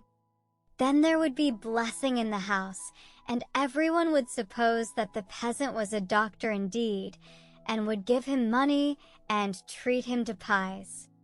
And so the peasant gained an incalculable sum of money. At last the demon said, "You've plenty now, peasant. Aren't you content? I'm going now to enter into the boyar's daughter. Mind you don't go curing her. If you do, I shall eat you." The boyar's daughter fell ill and went so crazy that she wanted to eat people. The boyar ordered his people to find out the peasant. That is to say, to look for such and such a physician. The peasant came, entered the house, and told boyar to make all the townspeople and the carriages with coachmen stand in the street outside. Moreover, he gave orders that all the coachmen should crack their whips and cry at the top of their voices, "The bad wife has come! The bad wife has come!" And then he went into the inner room. As soon as he entered it, the demon rushed at him crying, "What do you mean, Russian? What have you come here for?" "I'll eat you." "What do you mean?" Said the peasant, "Why, I didn't come here to turn you out. I came, out of pity to you, to say that the bad wife has come here." The demon rushed to the window, stared with all his eyes, and heard everyone shouting at the top of his voice the words, "The bad wife." "Peasant," cries the demon, "wherever can I take refuge? Run back into the pit. She won't go there any more." The demon went back to the pit and to the bad wife too. In return for his services, the boyar conferred a rich guerdon on the peasant, giving him his daughter to wife, and presenting him with half his property. But the bad wife sits to this day in the pit in Tartarus. Our final illustration of the skazkas which satirize women is the story of the Golovika. It is all the more valuable, inasmuch as it is one of the few folk tales which throw any light on the working of Russian communal institutions. The word Golovika means, in its strict sense, the wife of a Golova, or elected chief. Golova equals head of a volist or association of village communities, but here it is used for a female Golova, a species of mayoress. The Golovica. A certain woman was very bumptious. Her husband came from a village council one day, and she asked him, "What have you been deciding over there?" "What have we been deciding?" "Why choosing a Golova?" "Whom have you chosen?" "No one as yet." "Choose me," says the woman. So as soon as her husband went back to the council, she was a bad sort. He wanted to give her a lesson. He told the elders what she had said. They immediately chose her as Golova. Well, the woman got along, settled all questions, took bribes, and drank spirits at the peasants' expense. But the time came to collect the poll tax. The Golova couldn't do it, wasn't able to collect it in time. There came a Cossack and asked for the Golova, but the woman had hidden herself. As soon as she learned that the Cossack had come, off she ran home. Where can I hide myself? She cries to her husband. "Husband dear, tie me up in a bag and put me out there where the corn sacks are." Now there were 5 sacks of seed corn outside, so her husband tied up the Golova and set her in the midst of them. Up came the Cossack and said, "Ho!" So the Golova's in hiding. Then he took to slashing at the sacks one after another with his whip, and the woman to howling at the pitch of her voice, "Oh, my father, I won't be a Golova. I won't be a Golova." At last the Cossack left off beating the sacks and rode away. But the woman had had enough of Golova ing. From that time forward, she took to obeying her husband. Before passing on to another subject, it may be advisable to quote one of the stories in which the value of a good and wise wife is fully acknowledged. I have chosen for that purpose one of the variants of a tale from which, in all probability, our own story of Whittington and his cat has been derived. With respect to its origin, there can be very little doubt, such a feature as that of the incense burning pointing directly to a Buddhist source. It is called the 3 kopecks. There once was a poor little orphan lad who had nothing at all to live on, so he went to a rich mujik and hired himself out to him, agreeing to work for 1 kopek a year. And when he had worked for a whole year and had received his kopek, he went to a well and threw it into the water, saying, "If it don't sink, I'll keep it. It will be plain enough I've served my master faithfully." But the kopek sank. Well, he remained in service a 2nd year and received a 2nd kopek. Again he flung it into the well, and again it sank to the bottom. He remained a 3rd year, worked and worked, till the time came for payment. Then his master gave him a ruble. "No," says the orphan, "I don't want your money. Give me my kopek." He got his kopek and flung it into the well. Lo and behold, there were all 3 kopecks floating on the surface of the water. So he took them and went into the town. Now as he went along the street, it happened that some small boys had got hold of a kitten and were tormenting it. And he felt sorry for it and said, "Let me have that kitten, my boys." "Yes." "We'll sell it you. What do you want for it?" 3 kopecks. Well, the orphan bought the kitten and afterwards hired himself to a merchant to sit in his shop. That merchant's business began to prosper wonderfully. He couldn't supply goods fast enough. Purchasers carried off everything in a twinkling. The merchant got ready to go to sea, freighted a ship, and said to the orphan, "Give me your cat.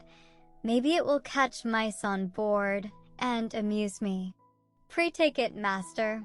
Only if you lose it, I shan't let you off cheap." The merchant arrived in a far-off land and put up at an inn.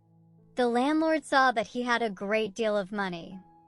So he gave him a bedroom which was infested by countless swarms of rats and mice, saying to himself, "If they should happen to eat him up, his money will belong to me." For in that country they knew nothing about cats, and the rats and mice had completely got the upper hand. Well, the merchant took the cat with him to his room and went to bed. Next morning the landlord came into the room. There was the merchant alive and well, holding the cat in his arms and stroking its fur. The cat was purring away, singing its song. And on the floor lay a perfect heap of dead rats and mice. "Master merchant, sell me that beastie," says the landlord. "Certainly. What do you want for it?" "A mere trifle. I'll make the beastie stand on his hind legs while I hold him up by his forelegs, and you shall pile gold pieces around him, so as just to hide him. I shall be content with that." The landlord agreed to the bargain. The merchant gave him the cat, received a sackful of gold, and as soon as he had settled his affairs, started on his way back. As he sailed across the seas, he thought, "Why should I give the gold to that orphan? Such a lot of money in return for a mere cat. That would be too much of a good thing. No, much better keep it myself." The moment he had made up his mind to the sin, all of a sudden there arose a storm, such a tremendous one. The ship was on the point of sinking. "Ah, accursed one that I am! I've been longing for what doesn't belong to me. Oh Lord, forgive me a sinner. I won't keep back a single kopeck." The moment the merchant began praying, the winds were stilled. The sea became calm, and the ship went sailing on prosperously to the quay. "Hail, master," says the orphan. "But where's my cat?" "I've sold it," answers the merchant. "There's your money. Take it in full." The orphan received the sack of gold, took leave of the merchant, and went to the strand, where the shipmen were. From them he obtained a shipload of incense in exchange for his gold, and he strewed the incense along the strand, and burnt it in honor of God. The sweet savor spread through all that land, and suddenly an old man appeared, and he said to the orphan, "Which desirest thou, riches or a good wife?" "I know not, old man." "Well then, go afield. 3 brothers are plowing over there. Ask them to tell thee." The orphan went afield. He looked and saw peasants tilling the soil. "God lend you aid," says he. "Thanks, good man," say they. "What dost thou want?" "An old man has sent me here, and told me to ask you which of the 2 I shall wish for, riches or a good wife." "Ask our elder brother. He's sitting in that cart there." The orphan went to the cart and saw a little boy, one that seemed about 3 years old. "Can this be their elder brother?" thought he. However, he asked him, "Which dost thou tell me to choose, riches or a good wife?" "Choose the good wife." So the orphan returned to the old man. "I'm told to ask for the wife," says he. "That's all right," said the old man, and disappeared from sight. The orphan looked round. By his side stood a beautiful woman. "Hail, good youth," says she. "I am thy wife. Let us go and seek a place where we may live." One of the sins to which the popular tale shows itself most hostile is that of avarice.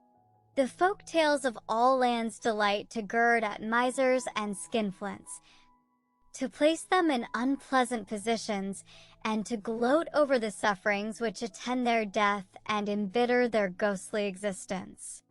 As a specimen of the manner in which the humor of the Russian peasant has manipulated the stories of this class, most of which probably reached him from the East, we may take the following tale of the miser. There once was a rich merchant named Marco. A stingier fellow never lived. One day he went out for a stroll. As he went along the road, he saw a beggar, an old man, who sat there asking for alms. Please to give, O ye Orthodox, for Christ's sake. Marco the rich passed by. Just at that time there came up behind him a poor muzhik, who felt sorry for the beggar and gave him a kopeck. The rich man seemed to feel ashamed, for he stopped and said to the muzhik, "Harkee, neighbor, lend me a kopeck. I want to give that poor man something, but I've no small change." The muzhik gave him one and asked when he should come for his money. "Come tomorrow," was the reply. Well, next day the poor man went to the rich man's to get his kopeck. He entered his spacious courtyard and asked, "Is Marco the rich at home?" "Yes." "What do you want?" replied Marco. "I've come for my kopeck." "Ah, brother, come again. Really, I've no change just now." The poor man made his bow and went away. "I'll come tomorrow," said he. On the morrow he came again. But it was just the same story as before. "I haven't a single copper. If you like to change me a note for 100, no? Well then, come again in a fortnight." At the end of the fortnight the poor man came again, but Marco the rich saw him from the window and said to his wife, "Harkee, wife, I'll strip myself naked and lie down under the holy pictures. Cover me up with a cloth and sit down and cry, just as you would over a corpse. When the muzhik comes for his money, tell him I died this morning." Well, the wife did everything exactly as her husband directed her. While she was sitting there drowned in bitter tears, the muzhik came into the room. "What do you want?" says she. "The money Marco the rich owes me," answers the poor man. "Ah, muzhik, Marco the rich has wished us farewell. He's only just dead. The kingdom of heaven be his. If you'll allow me, mistress, in return for my kopeck, I'll do him a last service, just give his mortal remains a wash." So saying, he laid hold of a pot full of boiling water and began pouring its scalding contents over Marco the rich. Marco, his brows knit, his legs contorted, was scarcely able to hold out. "Right away, or not as you please," thought the poor man, "but pay me my kopeck." When he had washed the body and laid it out properly, he said, "Now then, mistress, buy a coffin and have it taken into the church. I'll go and read psalms over it." So Marco the rich was put in a coffin and taken into the church, and the muzhik began reading psalms over him. The darkness of night came on. All of a sudden a window opened, and a party of robbers crept through it into the church. The muzhik hid himself behind the altar. As soon as the robbers had come in, they began dividing their booty. And after everything else was shared, there remained over and above a golden saber. Each one laid hold of it for himself. No one would give up his claim to it. Out jumped the poor man, crying, "What's the good of disputing that way? Let this saber belong to him who will cut this corpse's head off." Up jumped Marco the rich like a madman. The robbers were frightened out of their wits, flung away their spoil, and scampered off. "Here, muzhik," says Marco, "let's divide the money." They divided it equally between them. Each of the shares was a large one. "But how about the kopeck?" asks the poor man. "Ah, brother," replies Marco, "surely you can see I've got no change." And so Marco the rich never paid the kopeck after all. We may take next the large class of stories about simpletons, so dear to the public in all parts of the world. In the Skazkas, a simpleton is known as a durak.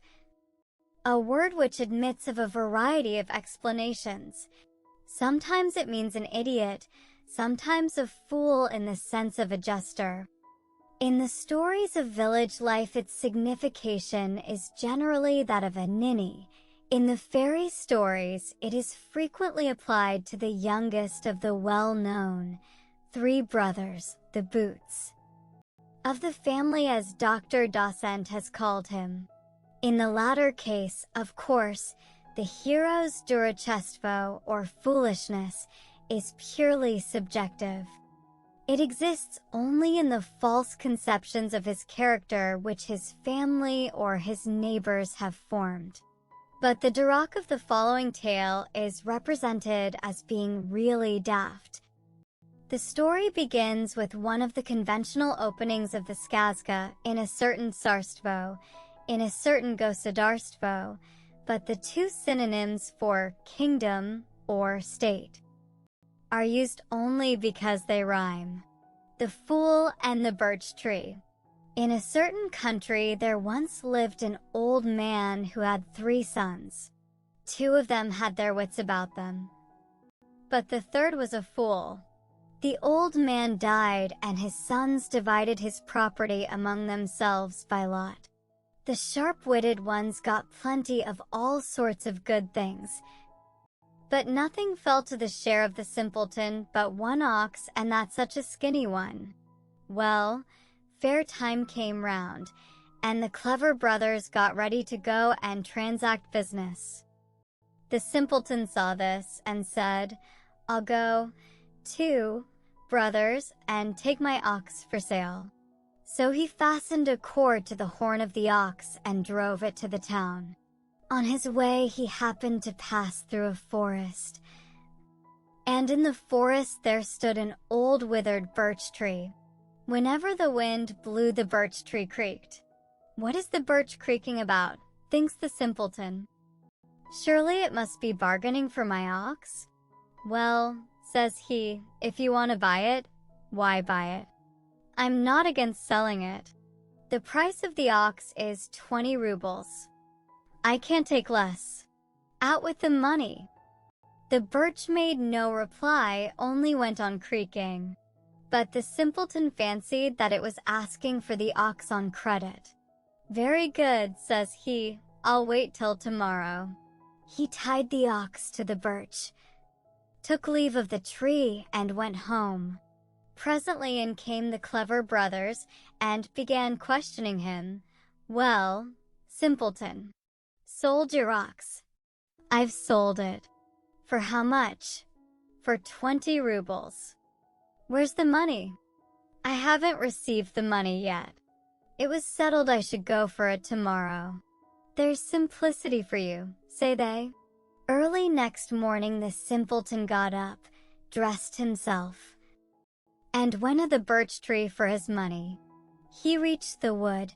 There stood the birch, waving in the wind, but the ox was not to be seen. During the night the wolves had eaten it. "Now then, neighbor," he exclaimed, "pay me my money. You promised you'd pay me today." The wind blew, the birch creaked, and the simpleton cried, "What a liar you are! Yesterday you kept saying, 'I'll pay you tomorrow,' and now you make just the same promise." "Well, so be it. I'll wait 1 day more, but not a bit longer. I want the money myself." When he returned home, his brothers again questioned him closely. "Have you got your money?" "No, brothers, I've got to wait for my money again." "Whom have you sold it to?" "To the withered birch tree in the forest." "Oh, what an idiot!" On the 3rd day the simpleton took his hatchet and went to the forest. Arriving there, he demanded his money, but the birch tree only creaked and creaked.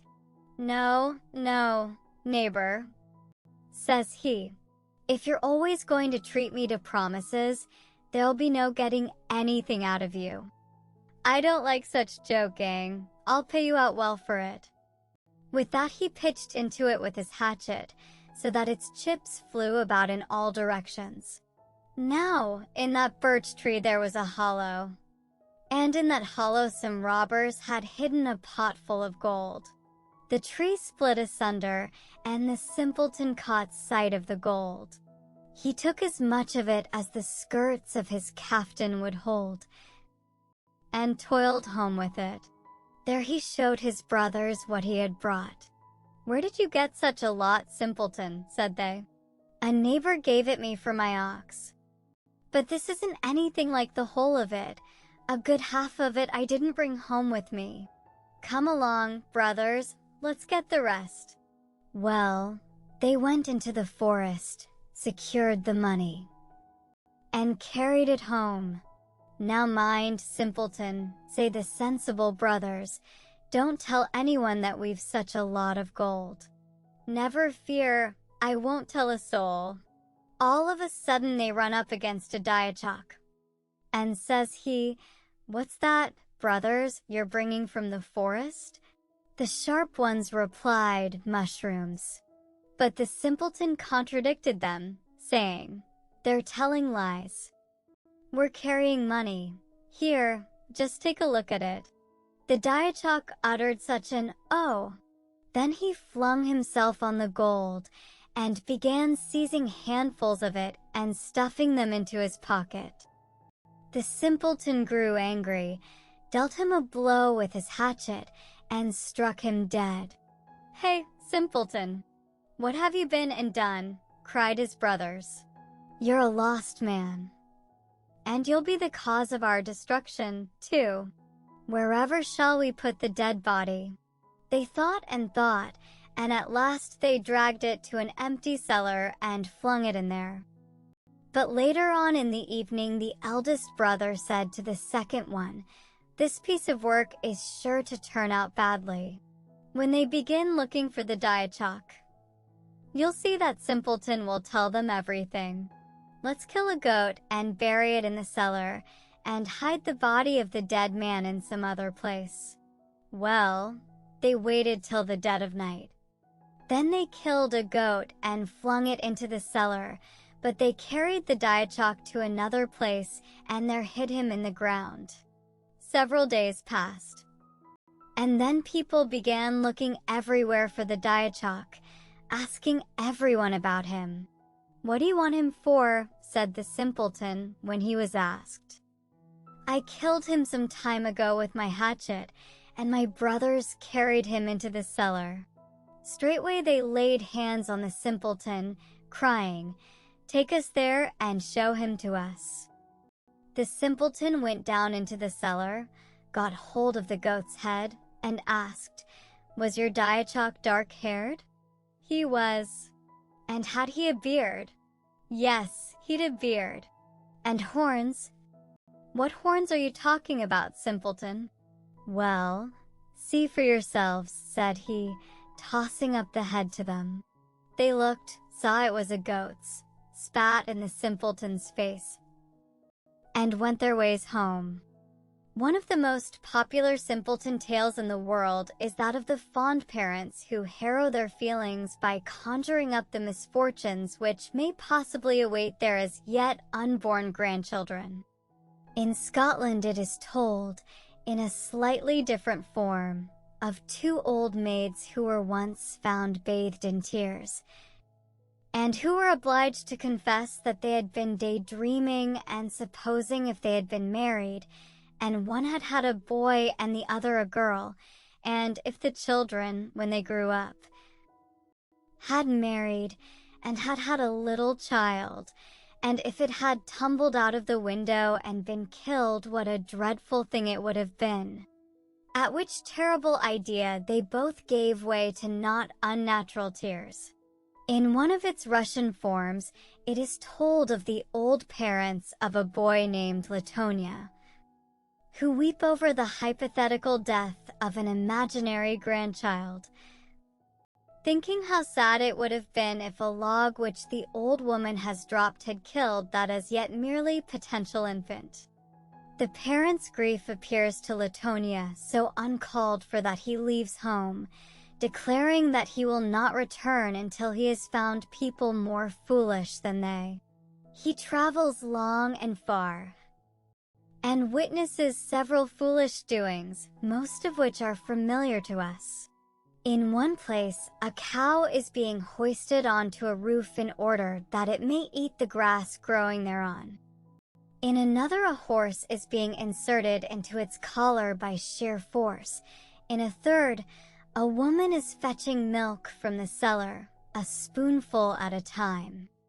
But the story comes to an end before its hero has discovered the surpassing stupidity of which he is in quest. In another Russian story of a similar nature, Latonia goes from home in search of someone more foolish than his mother, who has been tricked by a cunning sharper. First, he finds carpenters attempting to stretch a beam which is not long enough, and earns their gratitude by showing them how to add a piece to it. Then he comes to a place where sickles are unknown, and harvesters are in the habit of biting off the ears of corn, so he makes a sickle for them, thrusts it into a sheaf, and leaves it there. They take it for a monstrous worm, tie a cord to it, and drag it away to the bank of the river. There they fasten one of their number to a log and set him afloat, giving him the end of the cord, in order that he may drag the worm after him into the water. The log turns over, and the mujik with it, so that his head is under water while his legs appear above it. "Why, brother," they call to him from the bank, "why are you so particular about your leggings? If they do get wet, you can dry them at the fire." But he makes no reply, only drowns. Finally, Latonia meets the counterpart of the well-known Irishman who, when counting the party to which he belongs, always forgets to count himself, and so gets into numerical difficulties, after which he returns home. It would be easy to multiply examples of this style of humor to find in the folk tales current all over Russia the equivalents of our own facetious narratives about the wise men of Gotham. The old woman whose petticoats were cut short by the peddler whose name was Stout, and a number of other inhabitants of Foolland, to whom the heart of childhood is still closely attached, and also of the exaggeration stories, the German Lügenmärchen, on which was founded the narrative of Baron Munchausen's surprising adventures. But instead of doing this, before passing on to the more important groups of the skazkas, I will quote, as this chapter's final illustrations of the Russian storyteller's art, an animal story and a legend. Here is the former, the Mizger. In the olden years, long, long ago, with the springtide fair and the summer's heat, there came on the world distress and shame.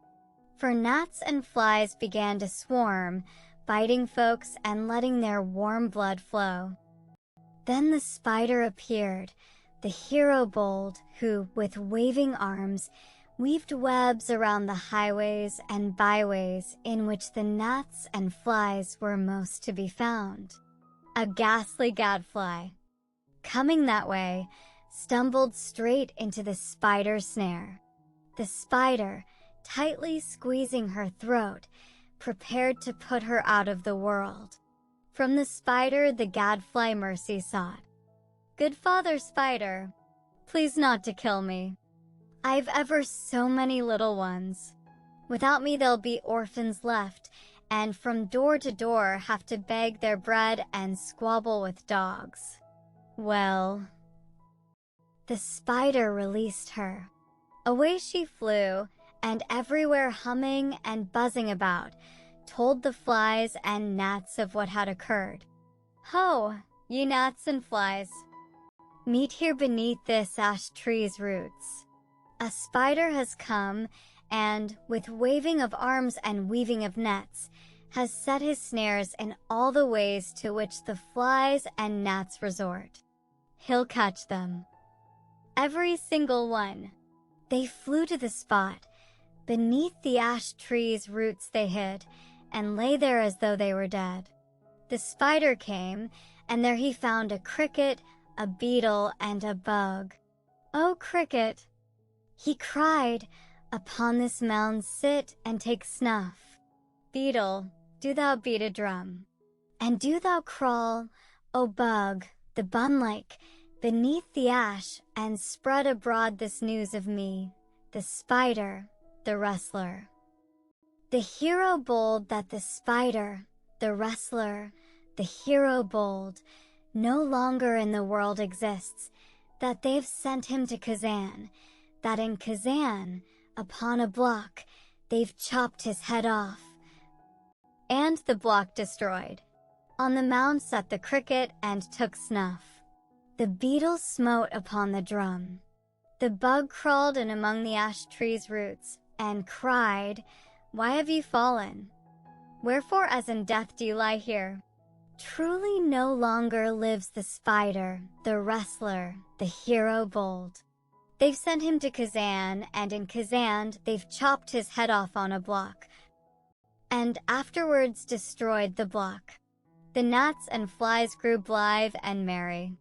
Thrice they crossed themselves, then out they flew and straight into the spider's snares. Said he, "But seldom do ye come.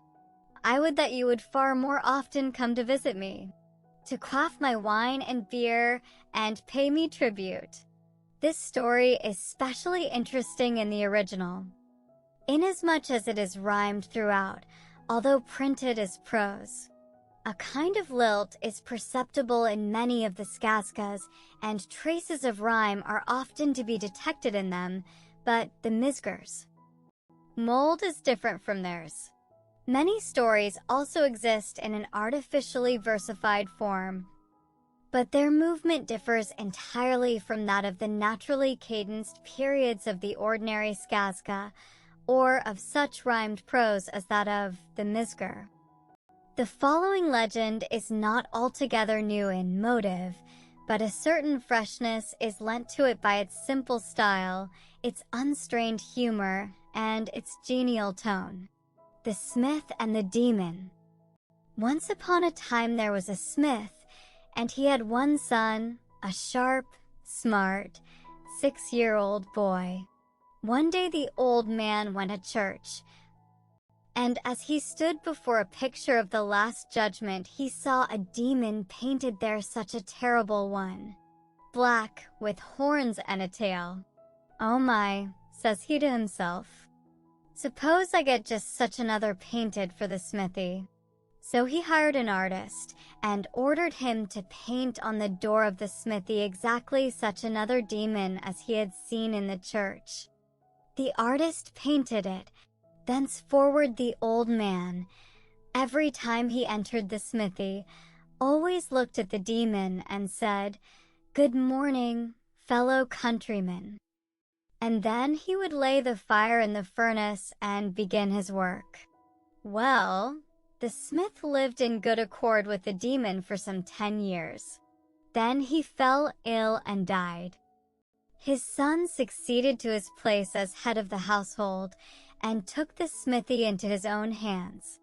But he was not disposed to show attention to the demon as the old man had done. When he went into the smithy in the morning, he never said "Good morrow" to him. Instead of offering him a kindly word, he took the biggest hammer he had handy, and thumped the demon with it 3 times right on the forehead, and then he would go to his work.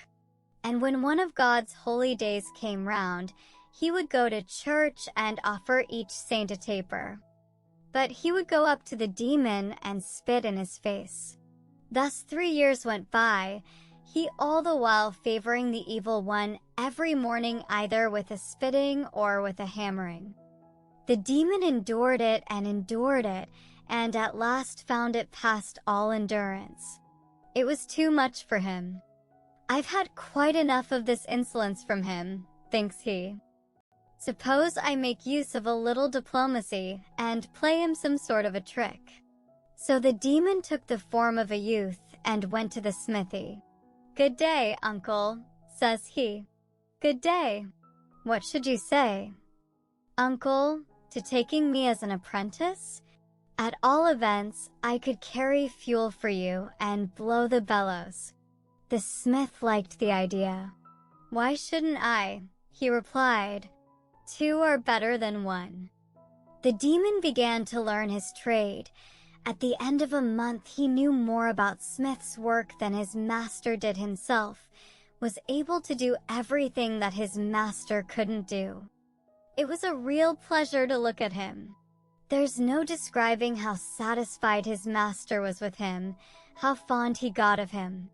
Sometimes the master didn't go into the smithy at all himself, but trusted entirely to his journeyman, who had complete charge of everything. Well, it happened one day that the master was not at home, and the journeyman was left all by himself in the smithy.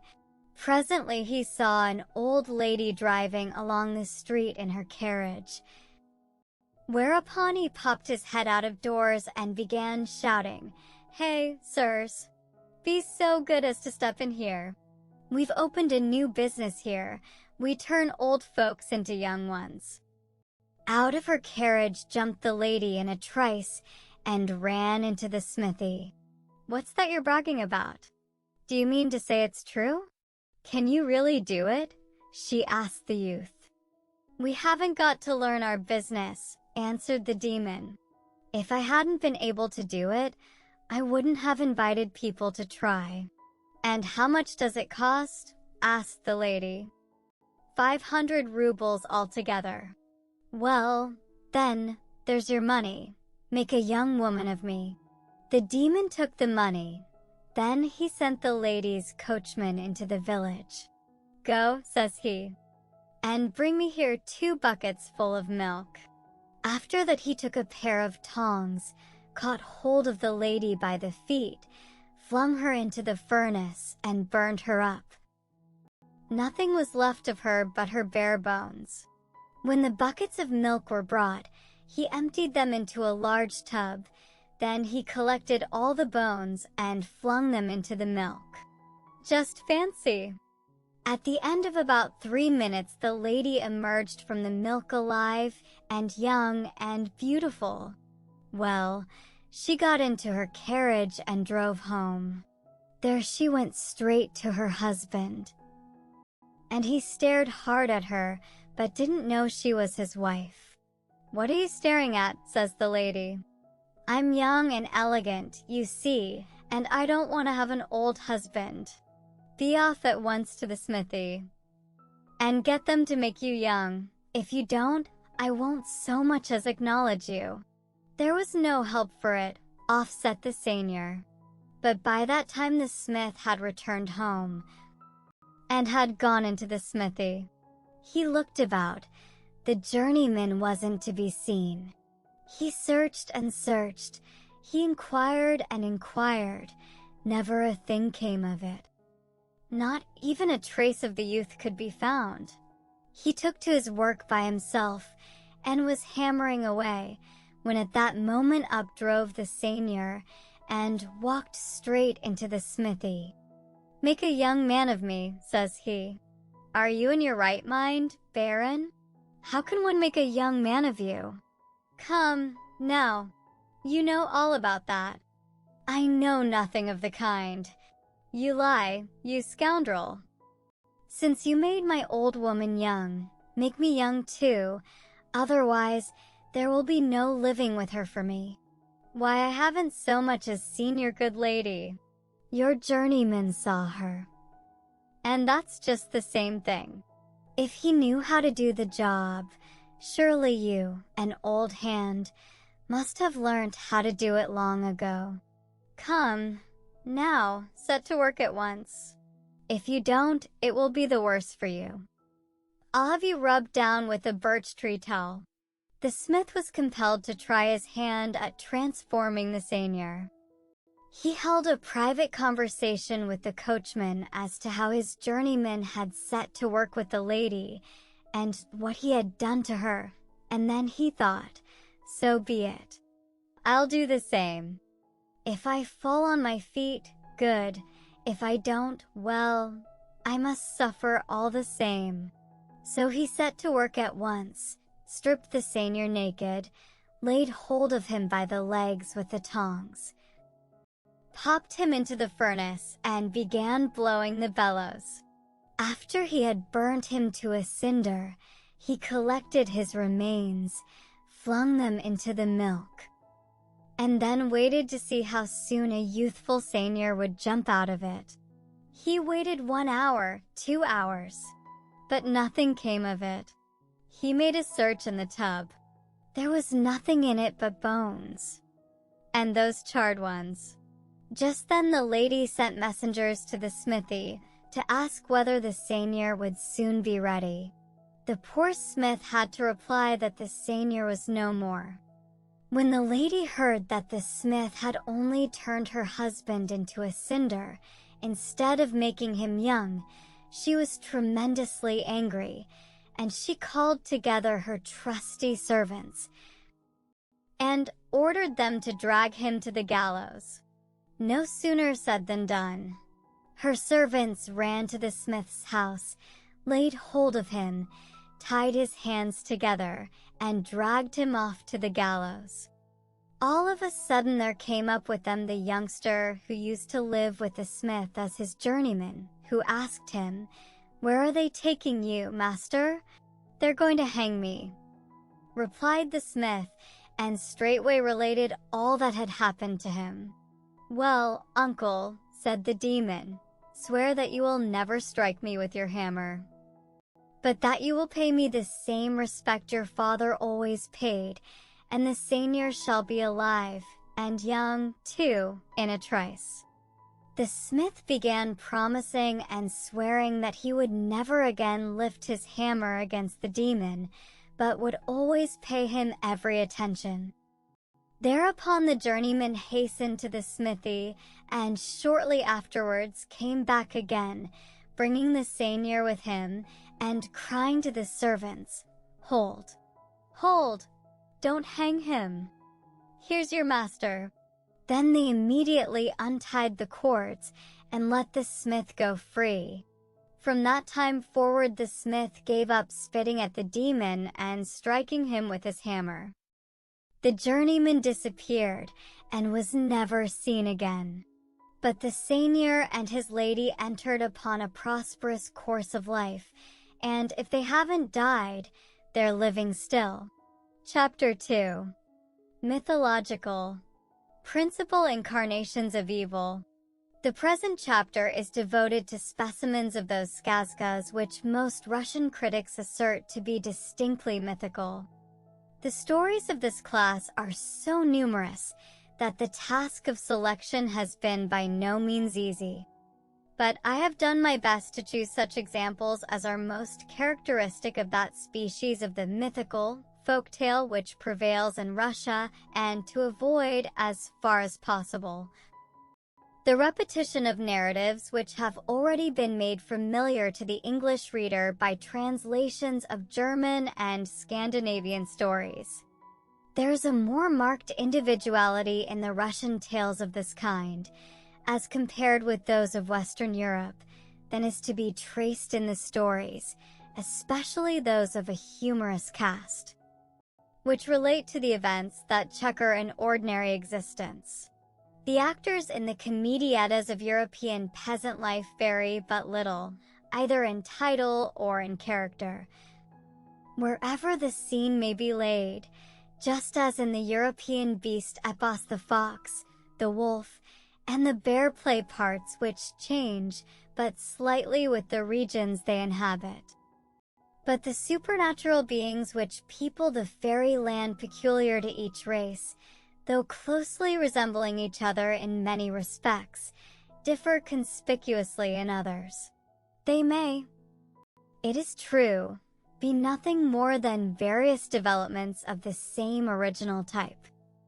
They may be traceable to germs common to the prehistoric ancestors of the now widely separated Aryan peoples. Their peculiarities may simply be due to the accidents to which travelers from distant lands are liable. But at all events each family now has features of its own. typical characteristics by which it may be readily distinguished from its neighbors. My chief aim at present is to give an idea of those characteristics which lend individuality to the mythical beings in the skazkas in order to effect this. I shall attempt a delineation of those supernatural figures to some extent peculiar to Slavonic fairyland, which make their appearance in the Russian folktales. I have given a brief sketch of them elsewhere.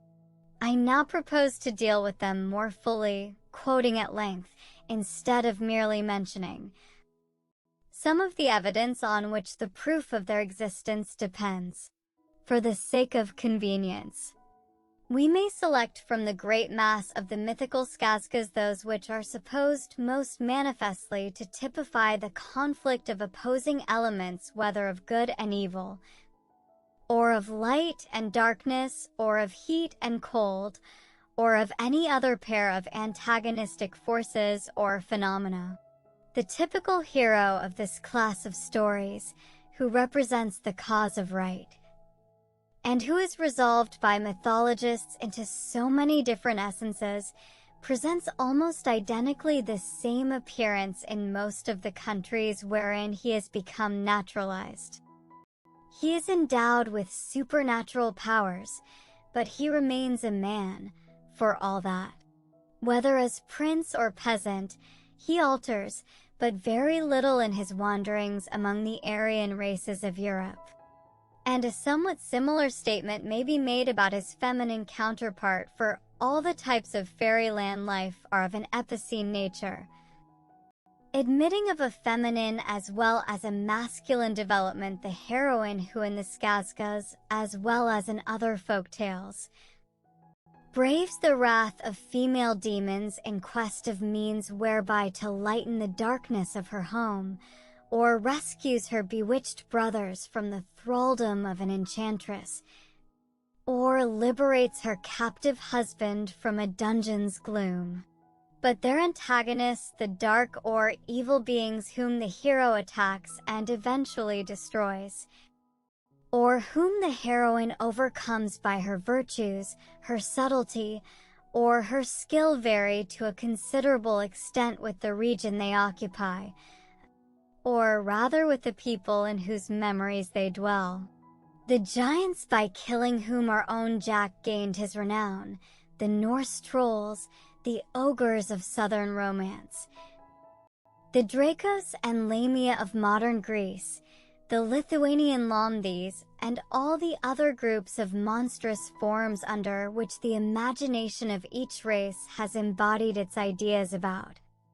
According to one hypothesis, the powers of darkness it feared, or, according to another, the aborigines it detested, differ from each other to a considerable and easily recognizable extent.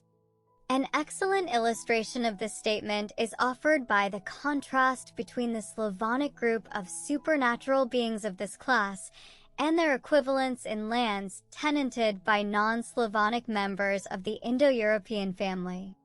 A family likeness will, of course, be traced between all these conceptions of popular fancy. But the gloomy figures with which the folk tales of the Slavonians render us familiar may be distinguished at a glance among their kindred monsters of Latin, Hellenic, Teutonic, or Celtic extraction. Of those among the number to which the Russian skazkas relate, I will now proceed to give a sketch, allowing the stories, so far as is possible, to speak for themselves. If the powers of darkness in the mythical skazkas are divided into two groups, the one male, the other female, there stand out as the most prominent figures in the former set the snake, or some other illustration of zoological mythology, Koshchai the Deathless, and the Morskoy Tsar, or King of the Waters. In the latter group, the principal characters are the Baba Yaga, or hag, her close connection the witch, and the female snake. On the forms and natures of the less conspicuous characters to be found in either class, we will not at present dwell. An opportunity for commenting on some of them will be afforded in another chapter. To begin with the snake. His outline, like that of the cloud with which he is so frequently associated, and which he is often supposed to typify, is seldom well defined. Now in one form and now in another, he glides a shifting shape of which it is difficult to obtain a satisfactory view. Sometimes he retains throughout the story an exclusively reptilian character. Sometimes he is of a mixed nature, partly serpent and partly man. In one story, we see him riding on horseback with hawk on wrist or raven on shoulder, and hound at heel. In another, he figures as a composite being with a human body and a serpent's head. In a third, he flies as a fiery snake into his mistress's bower, stamps with his foot on the ground, and becomes a youthful gallant. But in most cases, he is a serpent which in outward appearance seems to differ from other ophidians only in being winged and polycephalous, the number of his heads generally varying from 3 to 12. He is often known by the name of Zmei, snake, Garuanuik, son of the Gora or mountain, and sometimes he is supposed to dwell in the mountain caverns. To his abode, whether in the bowels of the earth or in the open light of day, whether it be a sumptuous palace or an isba on fowl's legs, a hut upheld by slender supports on which it turns as on a pivot, he carries off his prey. In one story, he appears to have stolen or in some way concealed the daylight. In another, the bright moon and the many stars come forth from within him after his death. But as a general rule, it is some queen or princess whom he tears away from her home, as Pluto carried off Proserpina, and who remains with him reluctantly, and hails as her rescuer the hero who comes to give him battle. Sometimes, however, the snake is represented as having a wife of his own species and daughters who share their parents' tastes and powers. Such is the case in the South Russian story of Ivan Popyalov. Once upon a time there was an old couple and they had 3 sons. 2 of these had their wits about them, but the third was a simpleton, Ivan by name, surnamed Popyalov. For 12 whole years, Ivan lay among the ashes from the stove, but then he arose and shook himself, so that 6 poods of ashes fell off from him. Now in the land in which Ivan lived there was never any day, but always night. That was a snake's doing. Well, Ivan undertook to kill that snake, so he said to his father, "Father, make me a mace 5 poods in weight." And when he had got the mace, he went out into the fields and flung it straight up in the air, and then he went home. The next day he went out into the fields to the spot from which he had flung the mace on high, and stood there with his head thrown back. So when the mace fell down again it hit him on the forehead, and the mace broke in 2. Ivan went home and said to his father, "Father, make me another mace, a 10-pood one." And when he had got it, he went out into the fields and flung it aloft. And the mace went flying through the air for 3 days and 3 nights. On the 4th day, Ivan went out to the same spot, and when the mace came tumbling down, he put his knee in the way, and the mace broke over it into 3 pieces. Ivan went home and told his father to make him a 3rd mace, one of 15 poods weight. And when he had got it, he went out into the fields and flung it aloft. And the mace was up in the air 6 days. On the 7th, Ivan went to the same spot as before. Down fell the mace, and when it struck Ivan's forehead, the forehead bowed under it. Thereupon he said, "This mace will do for the snake." So when he had got everything ready, he went forth with his brothers to fight the snake. He rode and rode, and presently there stood before him a hut on fowl's legs, and in that hut lived the snake. There all the party came to a standstill. Then Ivan hung up his gloves and said to his brothers, "Should blood drop from my gloves, make haste to help me." When he had said this, he went into the hut and sat down under the boarding. Presently there rode up a snake with 3 heads. His steed stumbled, his hound howled, his falcon clamored. Then cried the snake, "Wherefore hast thou stumbled, O steed? Hast thou howled, O hound? Hast thou clamored, O falcon?" "How can I but stumble," replied the steed, "when under the boarding sits Ivan Populov?" Then said the snake, "Come forth, Ivanushka. Let us try our strength together." Ivan came forth, and they began to fight. And Ivan killed the snake, and then sat down again beneath the boarding. Presently there came another snake, a 6-headed one, and him, too, Ivan killed. And then there came a third, which had 12 heads. Well, Ivan began to fight with him, and lopped off 9 of his heads. The snake had no strength left in him. Just then a raven came flying by, and it croaked, "Croff, croff." Then the snake cried to the raven, "Fly, and tell my wife to come and devour Ivan Populov." But Ivan cried, "Fly, and tell my brothers to come. And then we will kill the snake, and give his flesh to thee." And the raven gave ear to what Ivan said, and flew to his brothers and began to croak above their heads. The brothers awoke, and when they heard the cry of the raven, they hastened to their brother's aid. And they killed the snake, and then, having taken his heads, they went into his hut and destroyed them. And immediately there was bright light throughout the whole land. After killing the snake, Ivan Populov and his brothers set off on their way home. But he had forgotten to take away his gloves, so he went back to fetch them, telling his brothers to wait for him meanwhile. Now when he had reached the hut and was going to take away his gloves, he heard the voices of the snake's wife and daughters, who were talking with each other. So he turned himself into a cat and began to mew outside the door. They let him in, and he listened to everything they said. Then he got his gloves and hastened away. As soon as he came to where his brothers were, he mounted his horse, and they all started afresh. They rode and rode.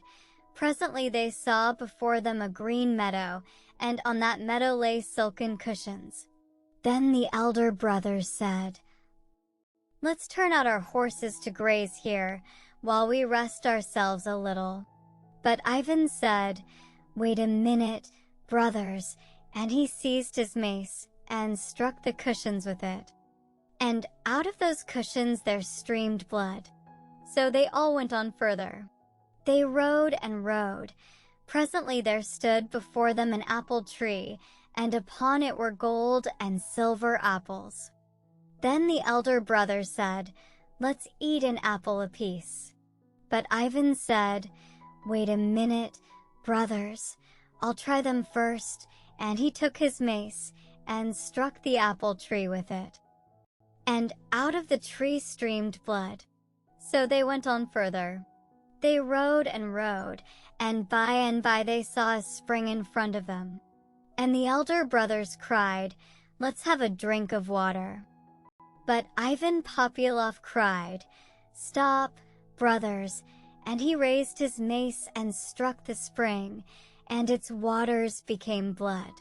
For the meadow, the silken cushions, the apple tree, and the spring were all of them daughters of the snake. After killing the snake's daughters, Ivan and his brothers went on homewards. Presently came the snake's wife flying after them. And she opened her jaws from the sky to the earth, and tried to swallow up Ivan. But Ivan and his brothers threw 3 poods of salt into her mouth.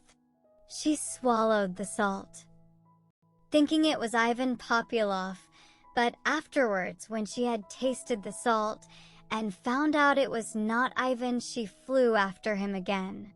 Then he perceived that danger was at hand, and so he let his horse go free and hid himself behind 12 doors in the forge of Kuzma and Damian. The snake's wife came flying up and said to Kuzma and Damian, "Give me up Ivan Populov." But they replied, "Send your tongue through the 12 doors and take him."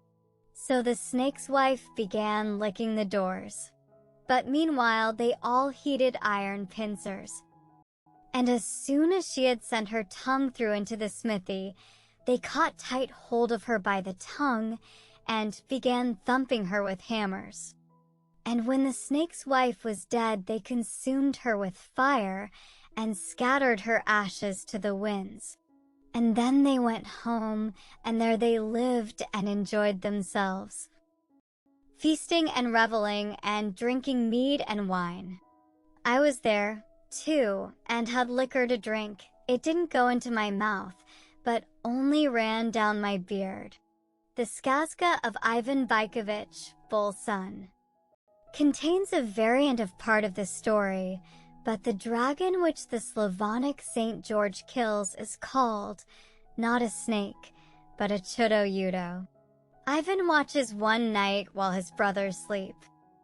Presently up rides a 6-headed chudo-yudo, which he easily kills. The next night he slays, but with more difficulty, a 9-headed specimen of the same family. On the 3rd night appears a 12-headed chudo-yudo, mounted on a horse, with 12 wings, its coat of silver, its mane and tail of gold. Ivan lops off 3 of the monster's heads, but they, like those of the Lernaean Hydra, become reattached to their necks at the touch of their owner's fiery finger. Ivan, whom his foe has driven into the ground up to his knees, hurls one of his gloves at the hut in which his brothers are sleeping. It smashes the windows, but the sleepers slumber on and take no heed.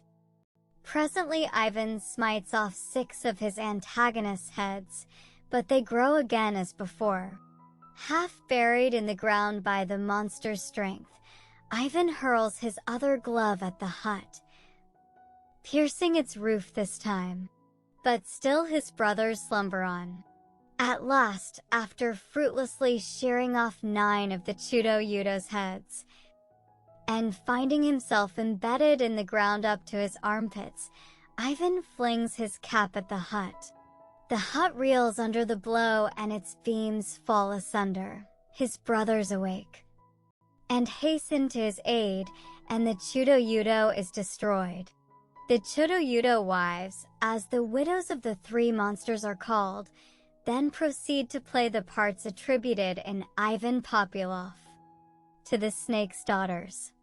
"I will become an apple tree with golden and silver apples," says the first. "Whoever plucks an apple will immediately burst," says the second. "I will become a spring on the water, will float 2 cups, the one golden, the other of silver. Whoever touches one of the cups, him will I drown." And the third says, "I will become a golden bed. Whoever lies down upon that bed will be consumed with fire." Ivan, in a sparrow's form, overhears all this and acts as in the preceding story. The 3 widows die, but their mother, an old witch, determines on revenge. Under the form of a beggar woman, she asks alms from the retreating brothers. Ivan tenders her a ducat. She seizes not the ducat, but his outstretched hand, and in a moment whisks him off underground to her husband, an aged one, whose appearance is that of the mythical being whom the Servians call the Vi. He lies on an iron couch, and sees nothing. His long eyelashes and thick eyebrows completely hide his eyes, but he sends for 12 mighty heroes and orders them to take iron forks and lift up the hair about his eyes, and then he gazes at the destroyer of his family. The glance of the Servian Vi is supposed to be as deadly as that of a basilisk, but the patriarch of the Russian story does not injure his captive. He merely sends him on an errand which leads to a fresh set of adventures, of which we need not now take notice. In a third variant of the story, they are snakes which are killed by the hero. Ivan Koshkin, Cat's son, and it is a Baba Yaga or hag who undertakes to revenge their deaths and those of their wives, her daughters. Accordingly, she pursues the 3 brothers and succeeds in swallowing 2 of them. The third, Ivan Koshkin, takes refuge in a smithy, and as before, the monster's tongue is seized, and she is beaten with hammers until she disgorges her prey, none the worse for their temporary imprisonment. We have seen, in the story about the Chudo-Yudo, that the place usually occupied by the snake is at times filled by some other magical being. This frequently occurs in that class of stories which relates how 3 brothers set out to apprehend a trespasser, or to seek a mother or sister who has been mysteriously spirited away. They usually come either to an opening which leads into the underground world, or to the base of an apparently inaccessible hill. The youngest brother descends or ascends as the case may be, and after a series of adventures which generally lead him through the kingdoms of copper, of silver, and of gold, returns in triumph to where his brothers are awaiting him. And he is almost invariably deserted by them as soon as they have secured the beautiful princesses who accompany him, as may be read in the following South Russian. History of the Norka. Once upon a time there lived a king and queen. They had 3 sons, 2 of them with their wits about them, but the third a simpleton. Now the king had a deer park in which were quantities of wild animals of different kinds.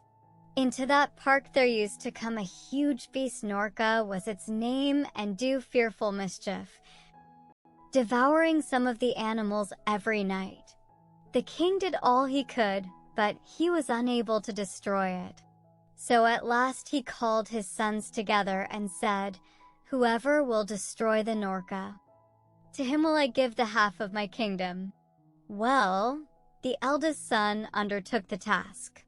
As soon as it was night, he took his weapons and set out.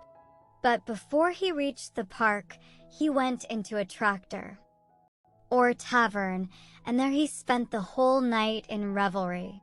When he came to his senses, it was too late. The day had already dawned. He felt himself disgraced in the eyes of his father, but there was no help for it. The next day the second son went and did just the same. Their father scolded them both soundly, and there was an end of it. Well, on the 3rd day the youngest son undertook the task. They all laughed him to scorn because he was so stupid, feeling sure he wouldn't do anything. But he took his arms and went straight into the park and sat down on the grass in such a position that the moment he went asleep, his weapons would prick him and he would awake. Presently the midnight hour sounded.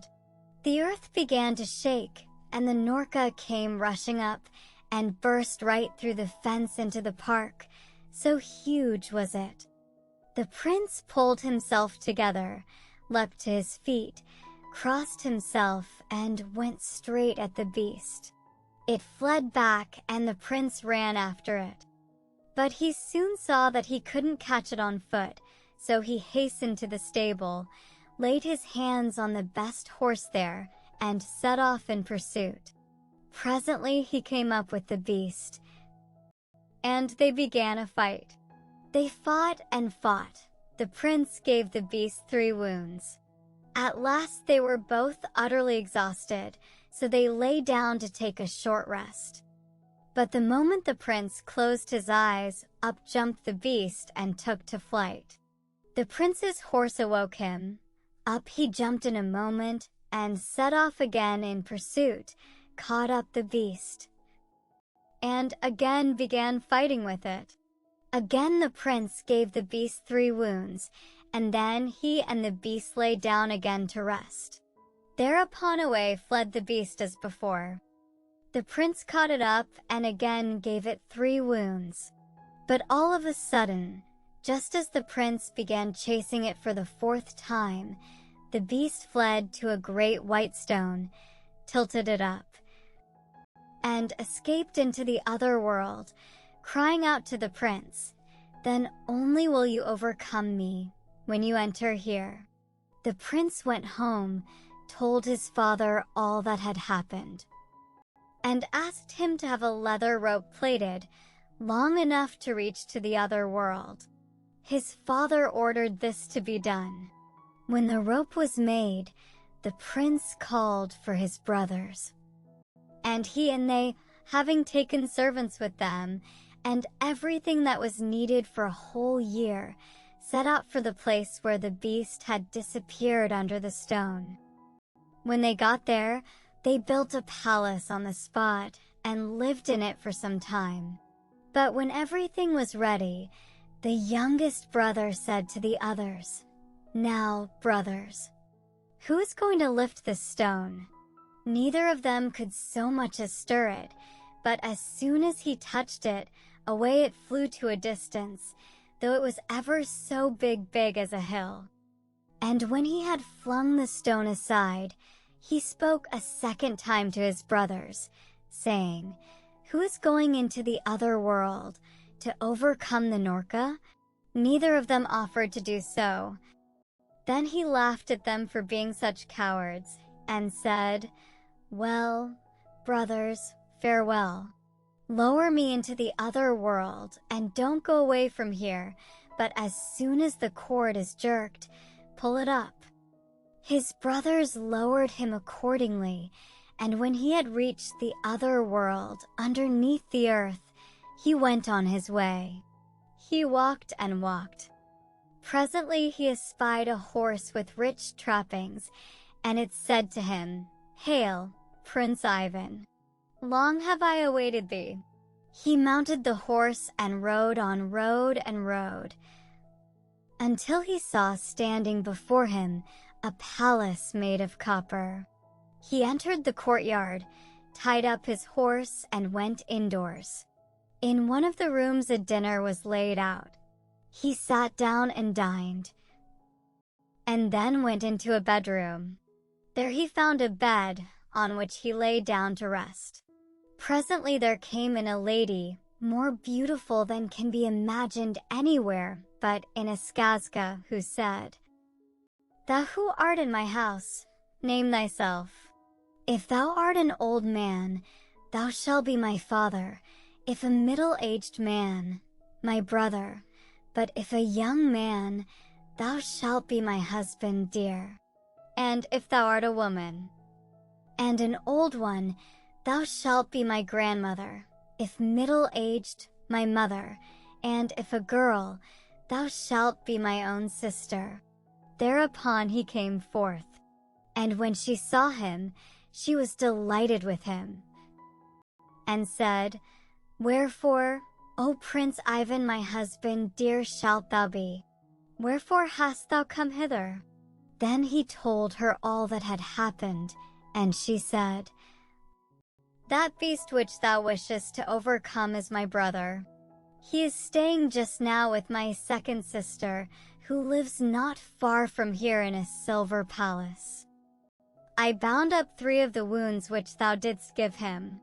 Well, after this they drank, and enjoyed themselves, and held sweet converse together, and then the prince took leave of her, and went on to the 2nd sister, the one who lived in the silver palace, and with her also he stayed a while. She told him that her brother Norka was then at her youngest sister's. So he went on to the youngest sister, who lived in a golden palace. She told him that her brother was at that time asleep on the blue sea, and she gave him a sword of steel and a draught of the water of strength, and she told him to cut off her brother's head at a single stroke. And when he had heard these things, he went his way. And when the prince came to the blue sea, he looked, there slept Norka on a stone in the middle of the sea, and when it snored, the water was agitated for 7 versts around. The prince crossed himself, went up to it, and smote it on the head with his sword. The head jumped off, saying the while, "Well, I'm done for now," and rolled far away into the sea. After killing the beast, the prince went back again, picking up all the 3 sisters by the way, with the intention of taking them out into the upper world. For they all loved him and would not be separated from him. Each of them turned her palace into an egg, for they were all enchantresses, and they taught him how to turn the eggs into palaces and back again, and they handed over the eggs to him.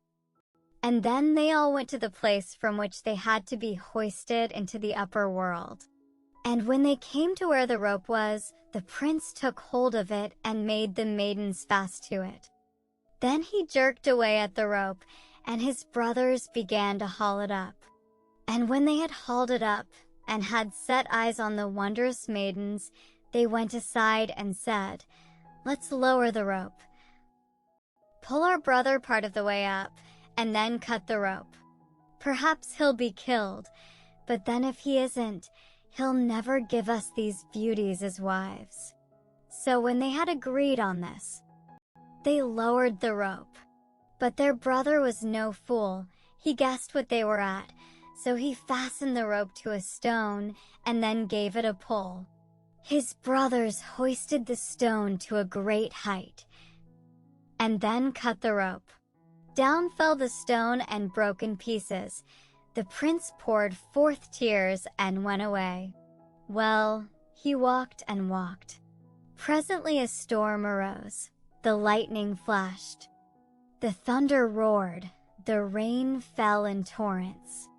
He went up to a tree in order to take shelter under it, and on that tree he saw some young birds which were being thoroughly drenched. So he took off his coat and covered them over with it, and he himself sat down under the tree. Presently there came flying a bird, such a big one, that the light was blotted out by it. It had been dark there before, but now it became darker still. Now this was the mother of those small birds which the prince had covered up. And when the bird had come flying up, she perceived that her little ones were covered over, and she said, "Who has wrapped up my nestlings?" And presently, seeing the prince, she added, "Didst thou do that? Thanks. In return, ask of me anything thou desirest. I will do anything for thee." "Then carry me into the other world," he replied. "Make me a large zasiak with a partition in the middle," she said. "Catch all sorts of game, and put them into one half of it, and into the other half pour water, so that there may be meat and drink for me." All this the prince did. Then the bird, having taken the zasiak on her back, with the prince sitting in the middle of it, began to fly. And after flying some distance, she brought him to his journey's end, took leave of him, and flew away back. But he went to the house of a certain tailor, and engaged himself as his servant. So much the worse, for where was he? So thoroughly had he altered in appearance, that nobody would have suspected him of being a prince. Having entered into the service of this master, the prince began to ask what was going on in that country. And his master replied, "Our 2 princes, for the 3rd one has disappeared, have brought away brides from the other world. and want to marry them, but those brides refuse. For they insist on having all their wedding clothes made for them first, exactly like those which they used to have in the other world, and that without being measured for them. The king has called all the workmen together, but not one of them will undertake to do it. The prince, having heard all this, said, "Go to the king, master, and tell him that you will provide everything that's in your line. However can I undertake to make clothes of that sort? I work for quite common folks," says his master. "Go along." "Master, I will answer for everything," says the prince. So the tailor went. The king was delighted that at least one good workman had been found, and gave him as much money as ever he wanted. When the tailor had settled everything, he went home. And the prince said to him, "Now then, pray to God and lie down to sleep. Tomorrow all will be ready." And the tailor followed his lad's advice and went to bed. Midnight sounded. The prince arose, went out of the city into the fields, took out of his pocket the eggs which the maidens had given him, and, as they had taught him, turned them into 3 palaces. Into each of these he entered, took the maidens' robes, went out again, turned the palaces back into eggs, and went home. And when he got there, he hung up the robes on the wall and lay down to sleep. Early in the morning his master woke, and behold, there hung such robes as he had never seen before, all shining with gold and silver and precious stones. He was delighted, and he seized them and carried them off to the king. When the princesses saw that the clothes were those which had been theirs in the other world, they guessed that Prince Ivan was in this world, so they exchanged glances with each other. But they held their peace, and the master, having handed over the clothes, went home, but he no longer found his dear journeyman there. For the prince had gone to a shoemaker's, and him too he sent to work for the king, and in the same way he went the round of all the artificers, and they all proffered him thanks, inasmuch as through him they were enriched by the king. By the time the princely workmen had gone the round of all the artificers, the princesses had received what they had asked for. All their clothes were just like what they had been in the other world. Then they wept bitterly because the prince had not come, and it was impossible for them to hold out any longer. It was necessary that they should be married. But when they were ready for the wedding, the youngest bride said to the king, "Allow me, my father, to go and give alms to the beggars." He gave her leave, and she went and began bestowing alms upon them and examining them closely. And when she had come to one of them, and was going to give him some money, she caught sight of the ring which she had given to the prince in the other world, and her sister's rings too, for it really was he. So she seized him by the hand, and brought him into the hall, and said to the king, "Here is he who brought us out of the other world. His brothers forbade us to say that he was alive, threatening to slay us if we did." Then the king was wroth with those sons, and punished them as he thought best. And afterwards 3 weddings were celebrated. The adventures of a prince, the youngest of 3 brothers, who has been lowered into the underground world, or who has ascended into an enchanted upper realm, form the theme of numerous skazkas, several of which are variants of the story of Norka. The prince's elder brothers almost always attempt to kill him when he is about to ascend from the gulf or descend from the steeps which separate him from them. In one instance, the following excuse is offered for their conduct. The hero has killed a snake in the underground world and is carrying its head on a lance when his brothers begin to hoist him up. His brothers were frightened at the sight of that head, and thinking the snake itself was coming, they let Ivan fall back into the pit. But this apology for their behavior seems to be due to the storyteller's imagination. In some instances, their unfraternal conduct may be explained in the following manner.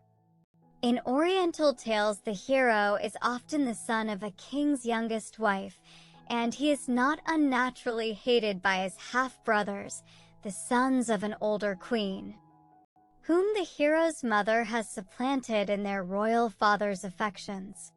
Accordingly, they do their best to get rid of him.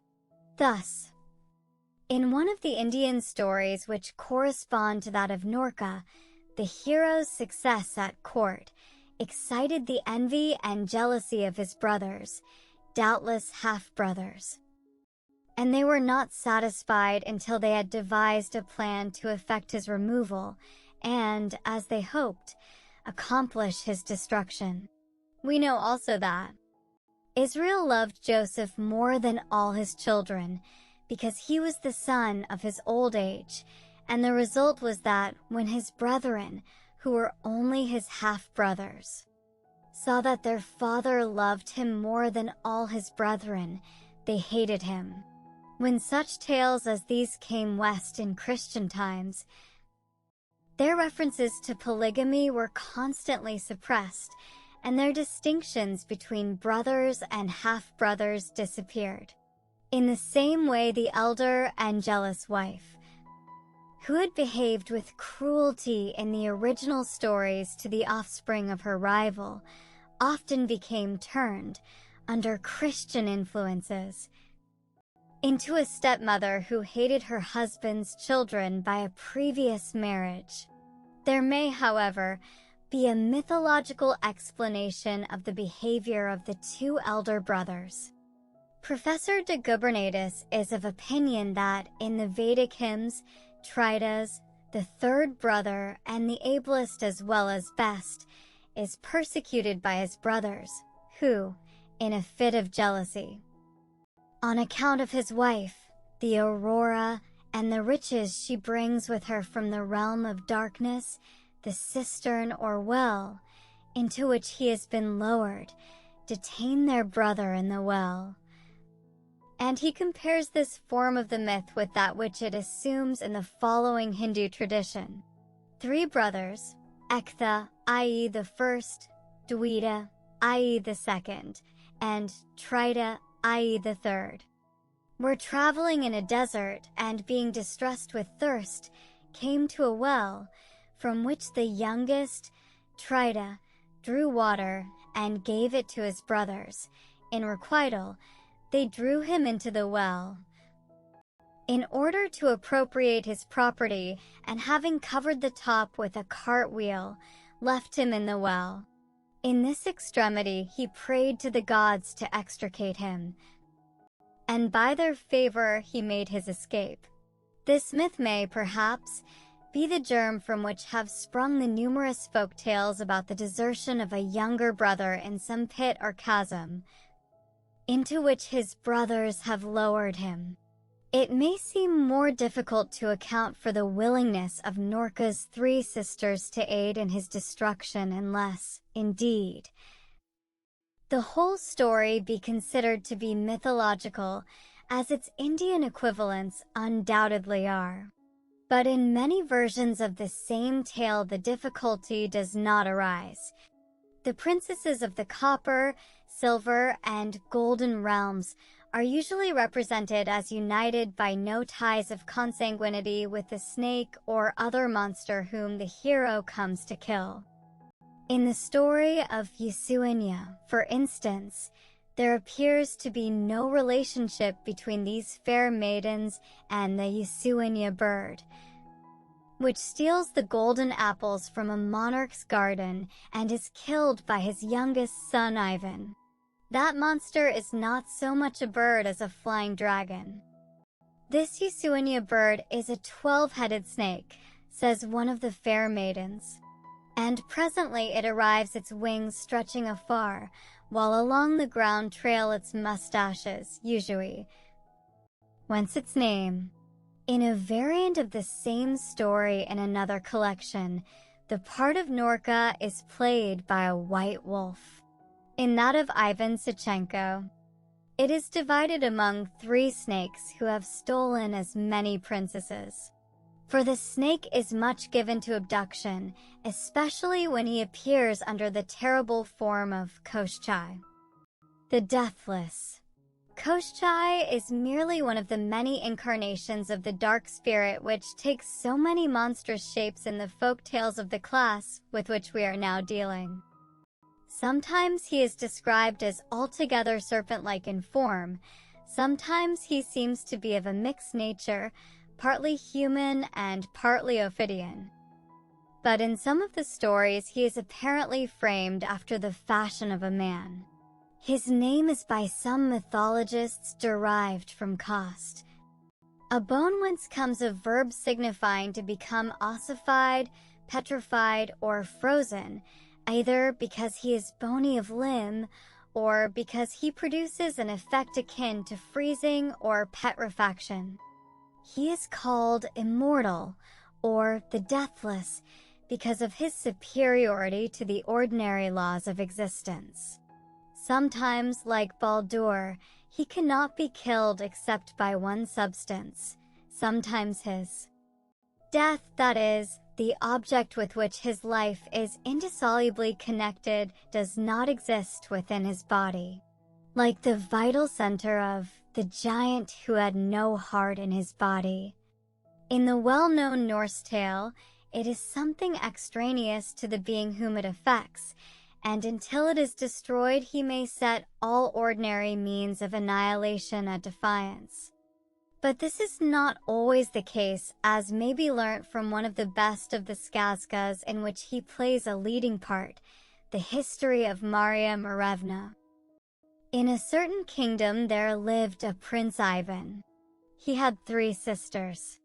The first was the Princess Maria, the second the Princess Olga, the third the Princess Anna. When their father and mother lay at the point of death, they had thus enjoined their son, "Give your sisters in marriage to the very first suitors who come to woo them. Don't go keeping them by you." They died and the prince buried them, and then, to solace his grief, he went with his sisters into the garden green to stroll. Suddenly the sky was covered by a black cloud. A terrible storm arose. "Let us go home, sisters," he cried. Hardly had they got into the palace when the thunder pealed, the ceiling split open, and into the room where they were came flying a falcon bright. The falcon smote upon the ground, became a brave youth, and said, "Hail, Prince Ivan. Before I came as a guest, but now I have come as a wooer. I wish to propose for your sister, the Princess Maria. If you find favor in the eyes of my sister, I will not interfere with her wishes. Let her marry you in God's name." The Princess Maria gave her consent. The falcon married her and bore her away into his own realm. Days follow days, hours chase hours. A whole year goes by. One day Prince Ivan and his 2 sisters went out to stroll in the garden green. Again there arose a storm cloud with whirlwind and lightning. "Let us go home, sisters," cried the prince. Scarcely had they entered the palace when the thunder crashed, the roof burst into a blaze, the ceiling split in twain, and in flew an eagle. The eagle smote upon the ground and became a brave youth. "Hail, Prince Ivan. Before I came as a guest, but now I have come as a wooer." And he asked for the hand of the Princess Olga. Prince Ivan replied, "If you find favor in the eyes of the Princess Olga, then let her marry you. I will not interfere with her liberty of choice." The Princess Olga gave her consent and married the eagle. The eagle took her and carried her off to his own kingdom. Another year went by. Prince Ivan said to his youngest sister, "Let us go out and stroll in the garden green." They strolled about for a time. Again there arose a storm cloud, with whirlwind and lightning. "Let us return home, sister," said he. They returned home, but they hadn't had time to sit down when the thunder crashed. The ceiling split open, and in flew a raven. The raven smote upon the floor and became a brave youth. The former youths had been handsome, but this one was handsomer still. "Well, Prince Ivan, before I came as a guest, but now I have come as a wooer. Give me the Princess Anna to wife. I won't interfere with my sister's freedom. If you gain her affections, let her marry you." So the Princess Anna married the raven, and he bore her away to his own realm. Prince Ivan was left alone. A whole year he lived without his sisters. Then he grew weary, and said, "I will set out in search of my sisters." He got ready for the journey. He rode and rode. And one day he saw a whole army lying dead on the plain. He cried aloud, "If there be a living man there, let him make answer. Who has slain this mighty host?" There replied unto him a living man, "All this mighty host has been slain by the fair Princess Maria Morevna." Prince Ivan rode further on and came to a white tent, and forth came to meet him the fair Princess Maria Morevna. "Hail, Prince," says she, "whither does God send you? And is it of your free will or against your will?" Prince Ivan replied, "Not against their will do brave youths ride." "Well, if your business be not pressing, tarry a while in my tent." Thereat was Prince Ivan glad. He spent 2 nights in the tent, and he found favor in the eyes of Maria Morevna, and she married him. The fair princess, Maria Morevna, carried him off into her own realm. They spent some time together, and then the princess took it into her head to go a-warring. So she handed over all the housekeeping affairs to Prince Ivan and gave him these instructions: "Go about everywhere, keep watch over everything. Only do not venture to look into that closet there." He couldn't help doing so. The moment Maria Morevna had gone, he rushed to the closet, pulled open the door, and looked in there hung Koshchei the Deathless, fettered by 12 chains. Then Koshchei entreated Prince Ivan, saying, "Have pity upon me and give me to drink. 10 years long have I been here in torment, neither eating or drinking. My throat is utterly dried up." The prince gave him a bucketful of water. He drank it up and asked for more, saying, "A single bucket of water will not quench my thirst. Give me more." The prince gave him a second bucketful. Koshchei drank it up and asked for a third. And when he had swallowed the third bucketful, he regained his former strength, gave his chains a shake, and broke all 12 at once. "Thanks, Prince Ivan," cried Koshchei the Deathless. "Now you will sooner see your own ears than Maria Morevna," and out of the window he flew in the shape of a terrible whirlwind. And he came up with the fair Princess Maria Morevna as she was going her way, laid hold of her, and carried her off home with him. But Prince Ivan wept full sore. And he arrayed himself and set out a-wandering, saying to himself, "Whatever happens, I will go and look for Maria Morevna." One day passed, another day passed. At the dawn of the 3rd day he saw a wondrous palace, and by the side of the palace stood an oak, and on the oak sat a falcon bright. Down flew the falcon from the oak, smote upon the ground, turned into a brave youth, and cried aloud, "Ha, dear brother-in-law, how deals the Lord with you?" Out came running the Princess Maria, joyfully greeted her brother Ivan. and began inquiring after his health and telling him all about herself. The prince spent 3 days with them. Then he said, "I cannot abide with you. I must go in search of my wife, the fair Princess Maria Morevna." "Hard will it be for you to find her," answered the falcon. "At all events, leave with us your silver spoon. We will look at it and remember you." So Prince Ivan left his silver spoon at the falcons and went on his way again. On he went one day, on he went another day. And by the dawn of the 3rd day, he saw a palace still grander than the former one, and hard by the palace stood an oak, and on the oak sat an eagle.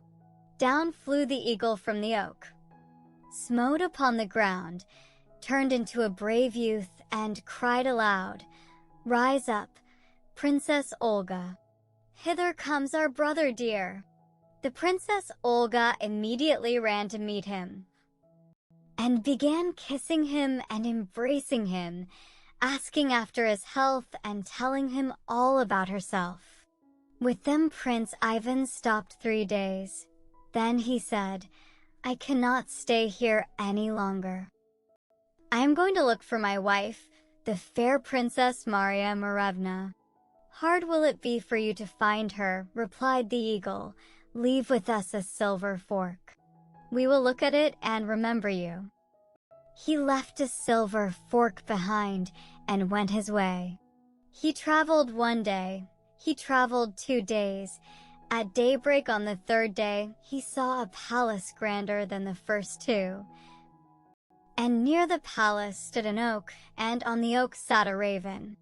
Down flew the raven from the oak, smote upon the ground, turned into a brave youth, and cried aloud, "Princess Anna, come forth quickly. Our brother is coming." Out ran the Princess Anna, greeted him joyfully, and began kissing and embracing him, asking after his health and telling him all about herself. Prince Ivan stayed with them 3 days. Then he said, "Farewell. I am going to look for my wife, the fair Princess Maria Morevna." "Hard will it be for you to find her," replied the raven. "Anyhow, leave your silver snuff box with us. We will look at it and remember you." The prince handed over his silver snuff box, took his leave, and went his way. 1 day he went, another day he went, and on the 3rd day he came to where Maria Morevna was. She caught sight of her love, flung her arms around his neck, burst into tears, and exclaimed, "Oh, Prince Ivan, why did you disobey me and go looking into the closet and letting out Koshchei the Deathless? Forgive me, Maria Morevna. Remember not the past. Much better fly with me while Koshchei the Deathless is out of sight. Perhaps he won't catch us." So they got ready and fled. Now Koshchei was out hunting. Towards evening he was returning home, when his good steed stumbled beneath him. "Why stumblest thou, sorry jade? Scentest thou some ill?" The steed replied, "Prince Ivan has come and carried off Maria Morevna. Is it possible to catch them? It is possible to sow wheat, to wait till it grows up, to reap it and thresh it, to grind it to flour, to make 5 pies of it, to eat those pies, and then to start in pursuit, and even then to be in time." Koshchei galloped off and caught up Prince Ivan. "Now," says he, "this time I will forgive you, in return for your kindness in giving me water to drink. And a 2nd time I will forgive you, but the 3rd time beware. I will cut you to bits." Then he took Maria Morevna from him and carried her off. But Prince Ivan sat down on a stone and burst into tears. He wept and wept, and then returned back again to Maria Morevna. Now Koshchei the Deathless happened not to be at home. "Let us fly, Maria Morevna." "Ah, Prince Ivan, he will catch us. Suppose he does catch us." At all events, we shall have spent an hour or two together." So they got ready and fled. As Koshchei the Deathless was returning home, his good steed stumbled beneath him. "Why stumblest thou, sorry jade? Scentest thou some ill? Prince Ivan has come and carried off Marya Morevna. Is it possible to catch them?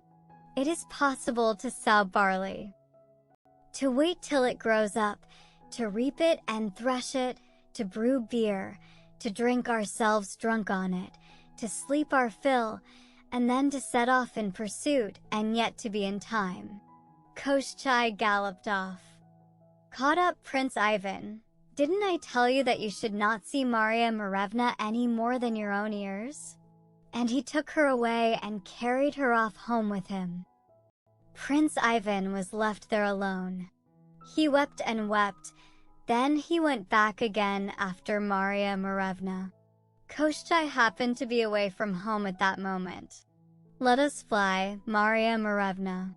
"Ah, Prince Ivan. He is sure to catch us and hew you in pieces. Let him hew away. I cannot live without you." So they got ready and fled. Koshchei the Deathless was returning home when his good steed stumbled beneath him. "Why stumblest thou? Scentest thou any ill? Prince Ivan has come and has carried off Marya Morevna." Koshchei galloped off, caught Prince Ivan, chopped him into little pieces, put them in a barrel, smeared it with pitch and bound it with iron hoops, and flung it into the blue sea. But Marya Morevna he carried off home. At that very time, the silver turned black which Prince Ivan had left with his brothers-in-law. "Ah," said they, "the evil is accomplished sure enough." Then the eagle hurried to the blue sea, caught hold of the barrel, and dragged it ashore. The falcon flew away for the water of life, and the raven for the water of death. Afterwards they all three met, broke open the barrel, took out the remains of Prince Ivan, washed them, and put them together in fitting order. The ravens sprinkled them with the water of death, the pieces joined together, the body became whole. The falcon sprinkled it with the water of life. Prince Ivan shuddered, stood up, and said, "Ah, what a time I've been sleeping." "You'd have gone on sleeping a good deal longer, if it hadn't been for us," replied his brothers-in-law. "Now come and pay us a visit." "Not so, brothers. I shall go and look for Marya Morevna." And when he had found her, he said to her, "Find out from Koshchei the Deathless whence he got so good a steed." So Marya Morevna chose a favorable moment, and began asking Koshchei about it. Koshchei replied, "Beyond thrice 9 lands, in the 30th kingdom, on the other side of the fiery river, there lives a Baba Yaga. She has so good a mare that she flies right round the world on it every day. And she has many other splendid mares. I watched her herds for 3 days without losing a single mare. And in return for that the Baba Yaga gave me a foal. But how did you get across the fiery river?" "Why, I've a handkerchief of this kind. When I wave it thrice on the right hand, there springs up a very lofty bridge, and the fire cannot reach it." Marya Morevna listened to all this and repeated it to Prince Ivan. And she carried off the handkerchief and gave it to him. So he managed to get across the fiery river, and then went on to the Baba Yagas. Long went he on without getting anything either to eat or to drink. At last he came across an outlandish bird and its young ones. Says Prince Ivan, "I'll eat one of these chickens." "Don't eat it." Prince Ivan begs the outlandish bird, "Some time or other I'll do you a good turn." He went on farther and saw a hive of bees in the forest. "I'll get a bit of honeycomb," says he. "Don't disturb my honey, Prince Ivan," exclaims the queen bee. "Sometime or other I'll do you a good turn." So he didn't disturb it, but went on. Presently there met him a lioness with her cub. "Anyhow, I'll eat this lion cub," says he. "I'm so hungry, I feel quite unwell." "Please let us alone, Prince Ivan," begs the lioness. "Sometime or other I'll do you a good turn." "Very well. Have it your own way," says he. Hungry and faint he wandered on, walked farther and farther, and at last came to where stood the house of the Baba Yaga. Round the house were set 12 poles in a circle, and on each of 11 of these poles was stuck a human head. The 12th alone remained unoccupied. "Hail, Granny! Hail, Prince Ivan! Wherefore have you come? Is it of your own accord, or on compulsion?" "I have come to earn from you a heroic steed." "So be it, Prince, you won't have to serve a year with me, but just 3 days. If you take good care of my Mares, I'll give you a heroic steed. But if you don't, why then you mustn't be annoyed at finding your head stuck on top of the last pole up there." Prince Ivan agreed to these terms. The Baba Yaga gave him food and drink and bid him set about his business. But the moment he had driven the Mares afield, they cocked up their tails, and away they tore across the meadows in all directions. Before the prince had time to look round, they were all out of sight. Thereupon he began to weep and to disquiet himself, and then he sat down upon a stone and went to sleep. But when the sun was near its setting, the outlandish bird came flying up to him and awakened him, saying, "Arise, Prince Ivan. The Mares are at home now." The prince arose and returned home. There the Baba Yaga was storming and raging at her Mares and shrieking, "Whatever did you come home for?" "How could we help coming home?" said they. There came flying birds from every part of the world, and all but pecked our eyes out. "Well, well, tomorrow don't go galloping over the meadows, but disperse amid the thick forests." Prince Ivan slept all night. In the morning the Baba Yaga says to him, "Mind, Prince, if you don't take good care of the Mares, if you lose merely one of them, your bold head will be stuck on that pole." He drove the Mares afield. Immediately they cocked up their tails and dispersed among the thick forests. Again did the prince sit down on the stone, weep, and then go to sleep. The sun went down behind the forest. Up came running the lioness. "Arise, Prince Ivan. The Mares are all collected." Prince Ivan arose and went home. More than ever did the Baba Yaga storm at her Mares and shriek, "Whatever did you come back home for? How could we help coming back?" Beasts of prey came running at us from all parts of the world, all but tore us utterly to pieces. Well, tomorrow run off into the blue sea. Again did Prince Ivan sleep through the night. Next morning the Baba Yaga sent him forth to watch the Mares. "If you don't take good care of them," says she, "your bold head will be stuck on that pole." He drove the Mares afield. Immediately they cocked up their tails, disappeared from sight, and fled into the blue sea. There they stood, up to their necks in water.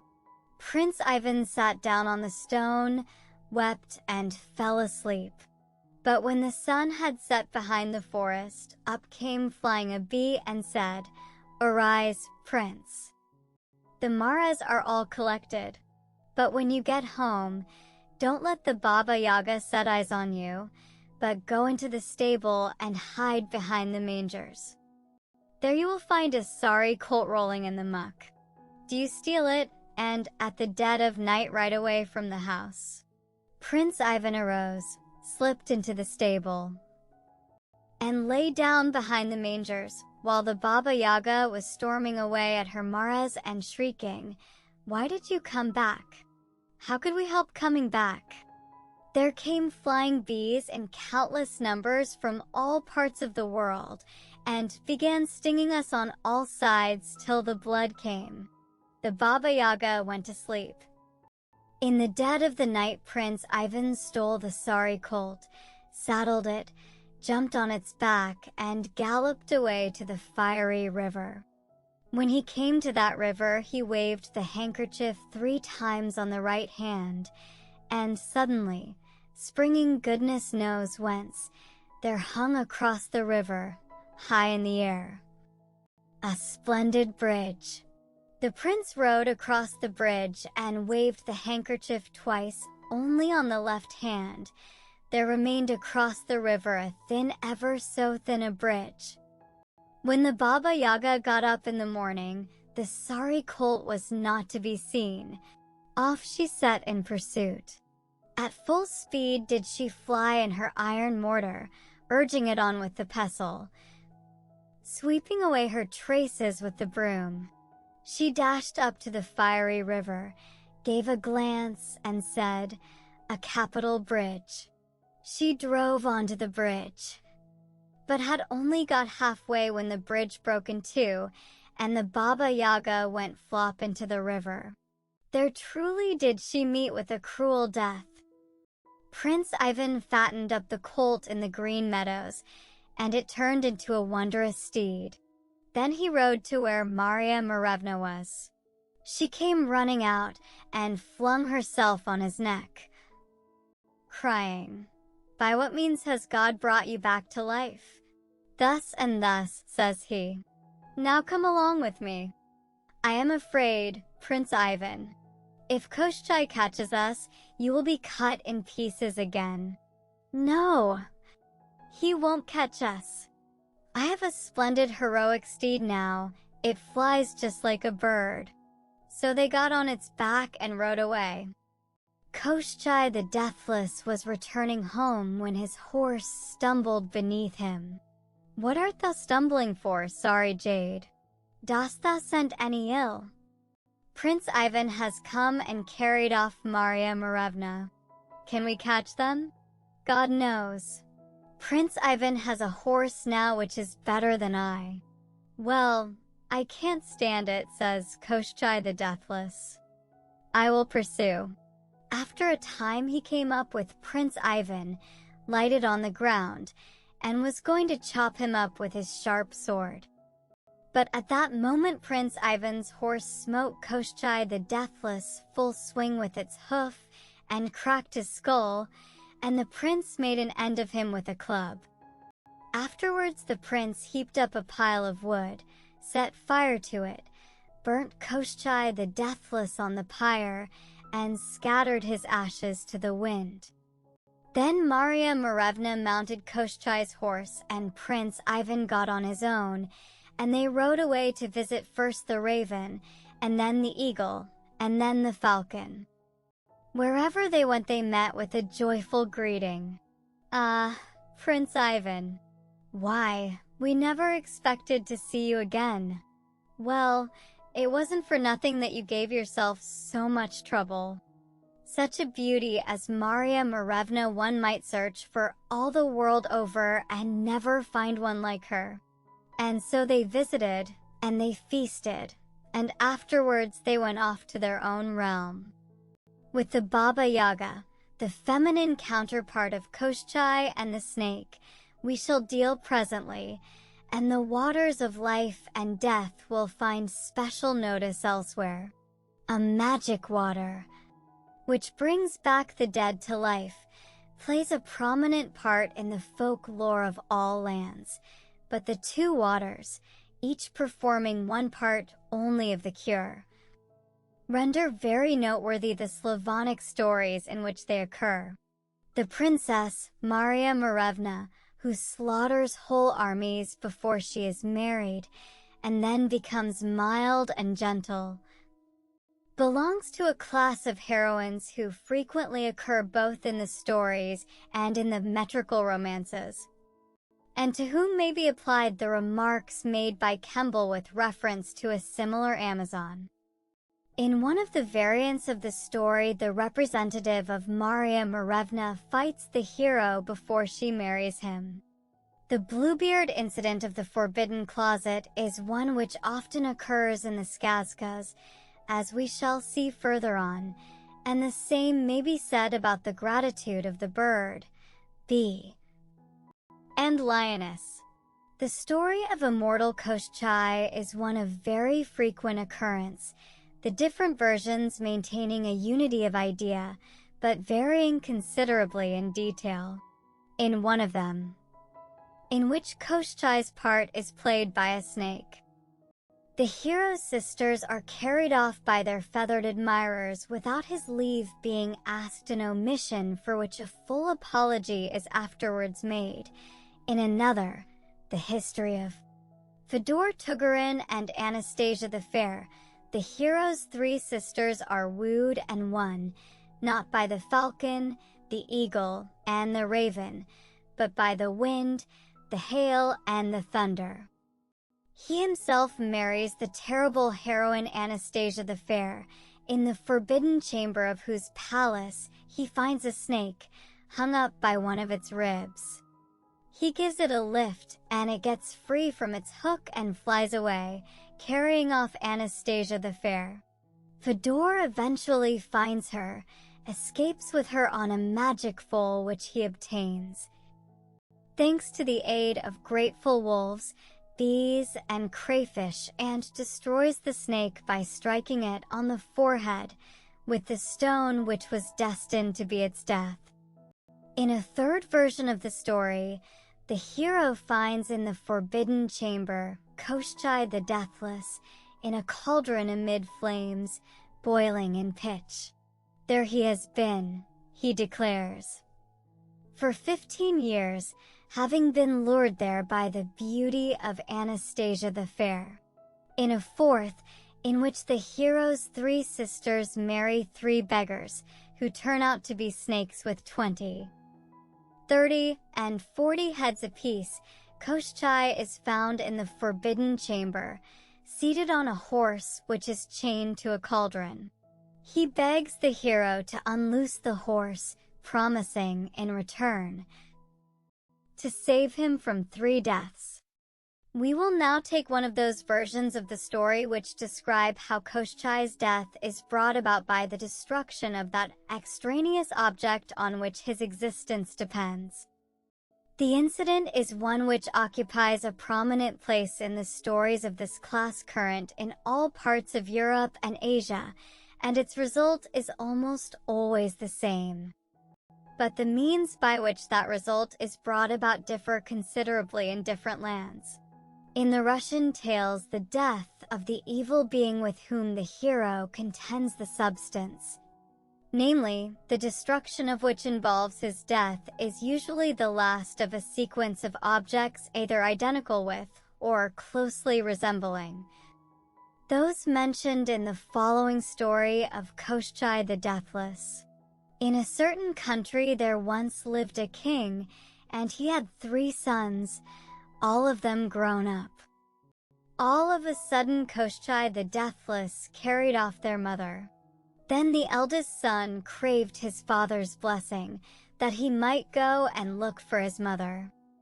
His father gave him his blessing, and he went off and disappeared, leaving no trace behind.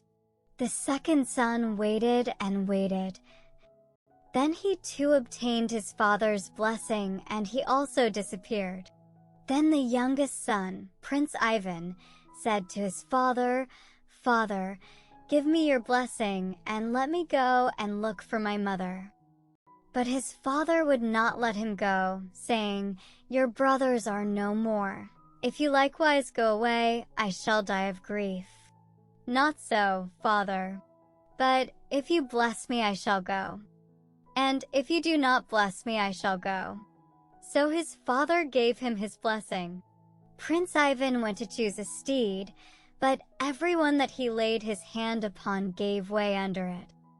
He could not find a steed to suit him, So he wandered with drooping brow along the road and about the town. Suddenly there appeared an old woman who asked, "Why hangs your brow so low?" "Prince Ivan?" "Be off, old crone," he replied. "If I put you on one of my hands and give it a slap with the other, there'll be a little wet left, that's all." The old woman ran down a by street, came to meet him a second time, and said, "Good day, Prince Ivan. Why hangs your brow so low?" Then he thought, "Why does this old woman ask me? Mightn't she be of use to me?" And he replied, "Well, mother, because I cannot get myself a good steed." "Silly fellow," she cried, to suffer and not to ask the old woman's help. "Come along with me." She took him to a hill, showed him a certain spot, and said, "Dig up that piece of ground." Prince Ivan dug it up and saw an iron plate with 12 padlocks on it. He immediately broke off the padlocks, tore open a door, and followed a path leading underground. There, fastened with 12 chains, stood a heroic steed which evidently heard the approaching steps of a rider worthy to mount it, and so began to neigh and to struggle until it broke all 12 of its chains. Then Prince Ivan put on armor fit for a hero and bridled the horse and saddled it with a Circassian saddle. And he gave the old woman money and said to her, "Forgive me, mother, and bless me." Then he mounted his steed and rode away. Long time did he ride. At last he came to a mountain, a tremendously high mountain, and so steep that it was utterly impossible to get up it. Presently his brothers came that way. They all greeted each other and rode on together till they came to an iron rock 150 poods in weight, and on it was this inscription, "Whosoever will fling this rock against the mountain, to him will a way be opened." The two elder brothers were unable to lift the rock, but Prince Ivan at the first try flung it against the mountain, and immediately there appeared a ladder leading up the mountainside. Prince Ivan dismounted, let some drops of blood run from his little finger into a glass, gave it to his brothers, and said, "If the blood in this glass turns black, tarry here no longer. That will mean that I am about to die." Then he took leave of them and went his way.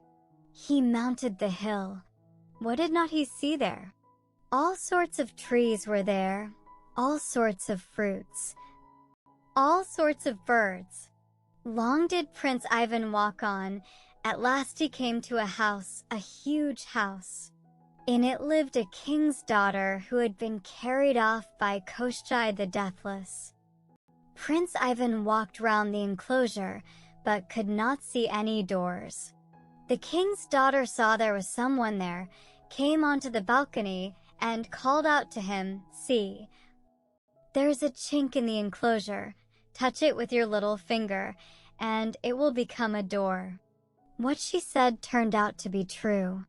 Prince Ivan went into the house, and the maiden received him kindly, gave him to eat and to drink, and then began to question him. He told her how he had come to rescue his mother from Koschei the Deathless. Then the maiden said, "It will be difficult for you to get at your mother, Prince Ivan. You see, Koschei is not mortal. He will kill you. He often comes here to see me. There is his sword, 50 poods in weight. Can you lift it? If so, you may venture to go." Not only did Prince Ivan lift the sword, but he tossed it high in the air. So he went on his way again. By and by he came to a second house. He knew now where to look for the door, and he entered in. There was his mother. With tears did they embrace each other. Here also did he try his strength, heaving aloft a ball which weighed some 1,500 poods. The time came for Koshchei the Deathless to arrive. The mother hid away her son. Suddenly Koshchei the Deathless entered the house and cried out, "Fow, fow!" A Russian bone one using to hear with one's ears, or see with one's eyes. But now a Russian bone has come to the house. Who has been with you? Wasn't it your son? What are you talking about, God bless you? You've been flying through Russia and got the air up your nostrils. That's why you fancy it's here, answered Prince Ivan's mother, and then she drew nigh to Koshchei, addressed him in terms of affection, asked him about one thing and another, and at last said, "Whereabouts is your death, O Koshchei?" "My death," he replied, "is in such a place. There stands an oak, and under the oak is a casket. And in the casket is a hare, and in the hare is a duck, and in the duck is an egg, and in the egg is my death." Having thus spoken, Koshchei the Deathless tarried there a little longer, and then flew away. The time came Prince Ivan received his mother's blessing, and went to look for Koshchei's death. He went on his way a long time without eating or drinking. At last he felt mortally hungry, and thought, if only something would come my way. Suddenly there appeared a young wolf. He determined to kill it. But out from a hole sprang the she-wolf, and said, "Don't hurt my little one. I'll do you a good turn." "Very good." Prince Ivan let the young wolf go. On he went and saw a crow. "Stop a bit," he thought, "here I shall get a mouthful." He loaded his gun and was going to shoot, but the crow exclaimed, "Don't hurt me. I'll do you a good turn." Prince Ivan thought the matter over and spared the crow. Then he went farther, and came to a sea and stood still on the shore. At that moment a young pike suddenly jumped out of the water and fell on the strand. He caught hold of it, and thought, for he was half dead with hunger, "Now I shall have something to eat." All of a sudden appeared a pike and said, "Don't hurt my little one, Prince Ivan. I'll do you a good turn." And so he spared the little pike also. But how was he to cross the sea? He sat down on the shore and meditated. But the pike knew quite well what he was thinking about, and laid herself right across the sea. Prince Ivan walked along her back, as if he were going over a bridge, and came to the oak where Koshchei's death was. There he found the casket, and opened it out jumped the hare and ran away. How was the hare to be stopped? Prince Ivan was terribly frightened at having let the hare escape, and gave himself up to gloomy thoughts. But a wolf, the one he had refrained from killing, rushed after the hare, caught it, and brought it to Prince Ivan. With great delight he seized the hare, cut it open, and had such a fright. Out popped the duck and flew away. He fired after it, but shot all on one side. So again he gave himself up to his thoughts. Suddenly there appeared the crow with her little crows, and set off after the duck, and caught it, and brought it to Prince Ivan. The prince was greatly pleased and got hold of the egg. Then he went on his way. But when he came to the sea, he began washing the egg, and let it drop into the water. However was he to get it out of the water? An immeasurable depth. Again the prince gave himself up to dejection. Suddenly the sea became violently agitated, and the pike brought him the egg. Moreover, it stretched itself across the sea. Prince Ivan walked along it to the other side, and then he set out again for his mother's. When he got there, they greeted each other lovingly, and then she hid him again as before. Presently in flew Koshchei the Deathless and said, "Foo, foo. No Russian bone can the ear hear nor the eye see." But there's a smell of Russia here. What are you talking about, Koshchai? There's no one with me, replied Prince Ivan's mother. A second time spake Koshchai and said, I feel rather unwell. Then Prince Ivan began squeezing the egg, and thereupon Koshchai the deathless bent double. At last Prince Ivan came out from his hiding place, held up the egg and said, There is your death, O Koshchai the deathless. Then Koshchai fell on his knees before him, saying, Don't kill me, Prince Ivan. Let's be friends. All the world will lie at our feet. But these words had no weight with Prince Ivan. He smashed the egg, and Koshchai the deathless died. Ivan and his mother took all they wanted and started homewards. On their way they came to where the king's daughter was, whom Ivan had seen on his way, and they took her with them too. They went further, and came to the hill where Ivan's brothers were still waiting for him. Then the maiden said, Prince Ivan, do go back to my house. I have forgotten a marriage robe, a diamond ring, and a pair of seamless shoes. He consented to do so, but in the meantime he let his mother go down the ladder, as well as the princess whom it had been settled he was to marry when they got home. They were received by his brothers, who then set to work and cut away the ladder, so that he himself would not be able to get down. And they used such threats to his mother and the princess that they made them promise not to tell about Prince Ivan when they got home. And after a time they reached their native country. Their father was delighted at seeing his wife and his 2 sons, but still he was grieved about the other one, Prince Ivan. But Prince Ivan returned to the home of his betrothed and got the wedding dress and the ring and the seamless shoes.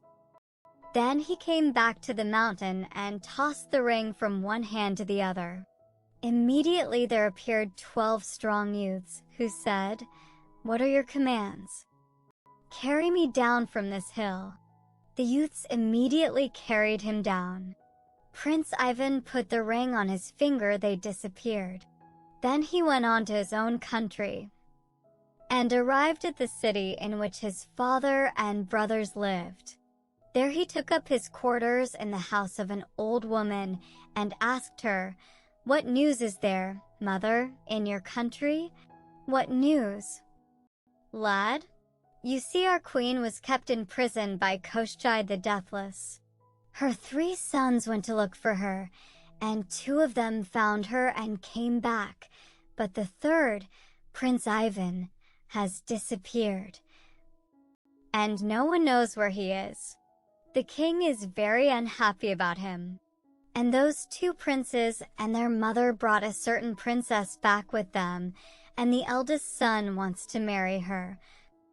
But she declares he must fetch her her betrothal ring first, or get one made just as she wants it. But although they've made a public proclamation about it, no one has been found to do it yet. Well, mother, go and tell the king that you will make one. I'll manage it for you, said Prince Ivan. So the old woman immediately dressed herself and hastened to the king and said, Please, your majesty, I will make the wedding ring. Make it, then, make it, mother. Such people as you are welcome, said the king. But if you don't make it, off goes your head. The old woman was dreadfully frightened. She ran home and told Prince Ivan to set to work at the ring. But Ivan lay down to sleep, troubling himself very little about it. The ring was there all the time, so he only laughed at the old woman, but she was trembling all over and crying and scolding him. As for you, she said, you're out of the scrape. But you've done for me, fool that I was. The old woman cried and cried until she fell asleep. Early in the morning, Prince Ivan got up and awakened her, saying, "Get up, mother, and go out. Take them the ring, and mind, don't accept more than 1 ducat for it. If anyone asks who made the ring, say you made it yourself. Don't say a word about me." The old woman was overjoyed and carried off the ring. The bride was delighted with it. "Just what I wanted," she said. So they gave the old woman a dish full of gold, but she took only 1 ducat. "Why do you take so little?" said the king. "What good would a lot do me, your majesty? If I want some more afterwards, you'll give it me." Having said this, the old woman went away. Time passed, and the news spread abroad that the bride had told her lover to fetch her wedding dress or else to get one made, just such a one as she wanted. Well, the old woman, thanks to Prince Ivan's aid, succeeded in this matter too, and took her the wedding dress. And afterwards she took her the seamless shoes also, and would only accept 1 ducat each time, and always said that she had made the things herself. Well, the people heard that there would be a wedding at the palace on such and such a day, and the day they all anxiously awaited came at last. Then Prince Ivan said to the old woman, "Look here, mother. When the bride is just going to be married, let me know." The old woman didn't let the time go by unheeded. Then Ivan immediately put on his princely raiment and went out of the house. "See, mother, this is what I'm really like," says he. The old woman fell at his feet. "Pray forgive me for scolding you," said she. "God be with you," said he. So he went into the church and, finding his brothers had not yet arrived, he stood up alongside of the bride and got married to her. Then he and she were escorted back to the palace, and as they went along, the proper bridegroom, his eldest brother, met them. But when he saw that his bride and Prince Ivan were being escorted home together, he turned back again ignominiously. As to the king, he was delighted to see Prince Ivan again. And when he had learned all about the treachery of his brothers, after the wedding feast had been solemnized, he banished the 2 elder princes, but he made Ivan heir to the throne. In the story of Prince Erikad, the queen mother is carried off by the whirlwind instead of by Koschei. Her youngest son climbs the hill by the aid of iron hooks, kills Vikerf, and lowers his mother and 3 other ladies whom he has rescued by means of a rope made of strips of hide. This his brothers cut to prevent him from descending. They then obliged the ladies to swear not to betray them, the taking of the oath being accompanied by the eating of earth. The same formality is observed in another story in which an oath of a like kind is exacted. The sacred nature of such an obligation may account for the singular reticence so often maintained under similar circumstances in stories of this class. In one of the descriptions of Koschei's death, he is said to be killed by a blow on the forehead inflicted by the mysterious egg, that last link in the magic chain by which his life is darkly bound. In another version of the same story, but told of a snake, the fatal blow is struck by a small stone found in the yolk of an egg, which is inside a duck, which is inside a hare, which is inside a stone, which is on an island, i.e., the fabulous island Bayan. In another variant, Koschei attempts to deceive his fair captive, pretending that his death resides in a besom or in a fence, both of which she adorns with gold in token of her love. Then he confesses that his death really lies in an egg, inside a duck, inside a log which is floating on the sea. Prince Ivan gets hold of the egg and shifts it from one hand to the other. Koschei rushes wildly from side to side of the room. At last the prince breaks the egg. Koschei falls on the floor and dies. This heartbreaking episode occurs in the folk tales of many lands. It may not be amiss to trace it through some of its forms. In a Norse story, a giant's heart lies in an egg inside a duck, which swims in a well in a church on an island. With this may be compared another Norse tale in which a hogbas or troll, who has carried off a princess, informs her that he and all his companions will burst asunder when above them passes the grain of sand that lies under the 9th tongue in the 9th head of a certain dead dragon. The grain of sand is found and brought, and the result is that the whole of the monstrous brood of trolls or hogbasser is instantaneously destroyed. In a Transylvanian Saxon story, a witch's life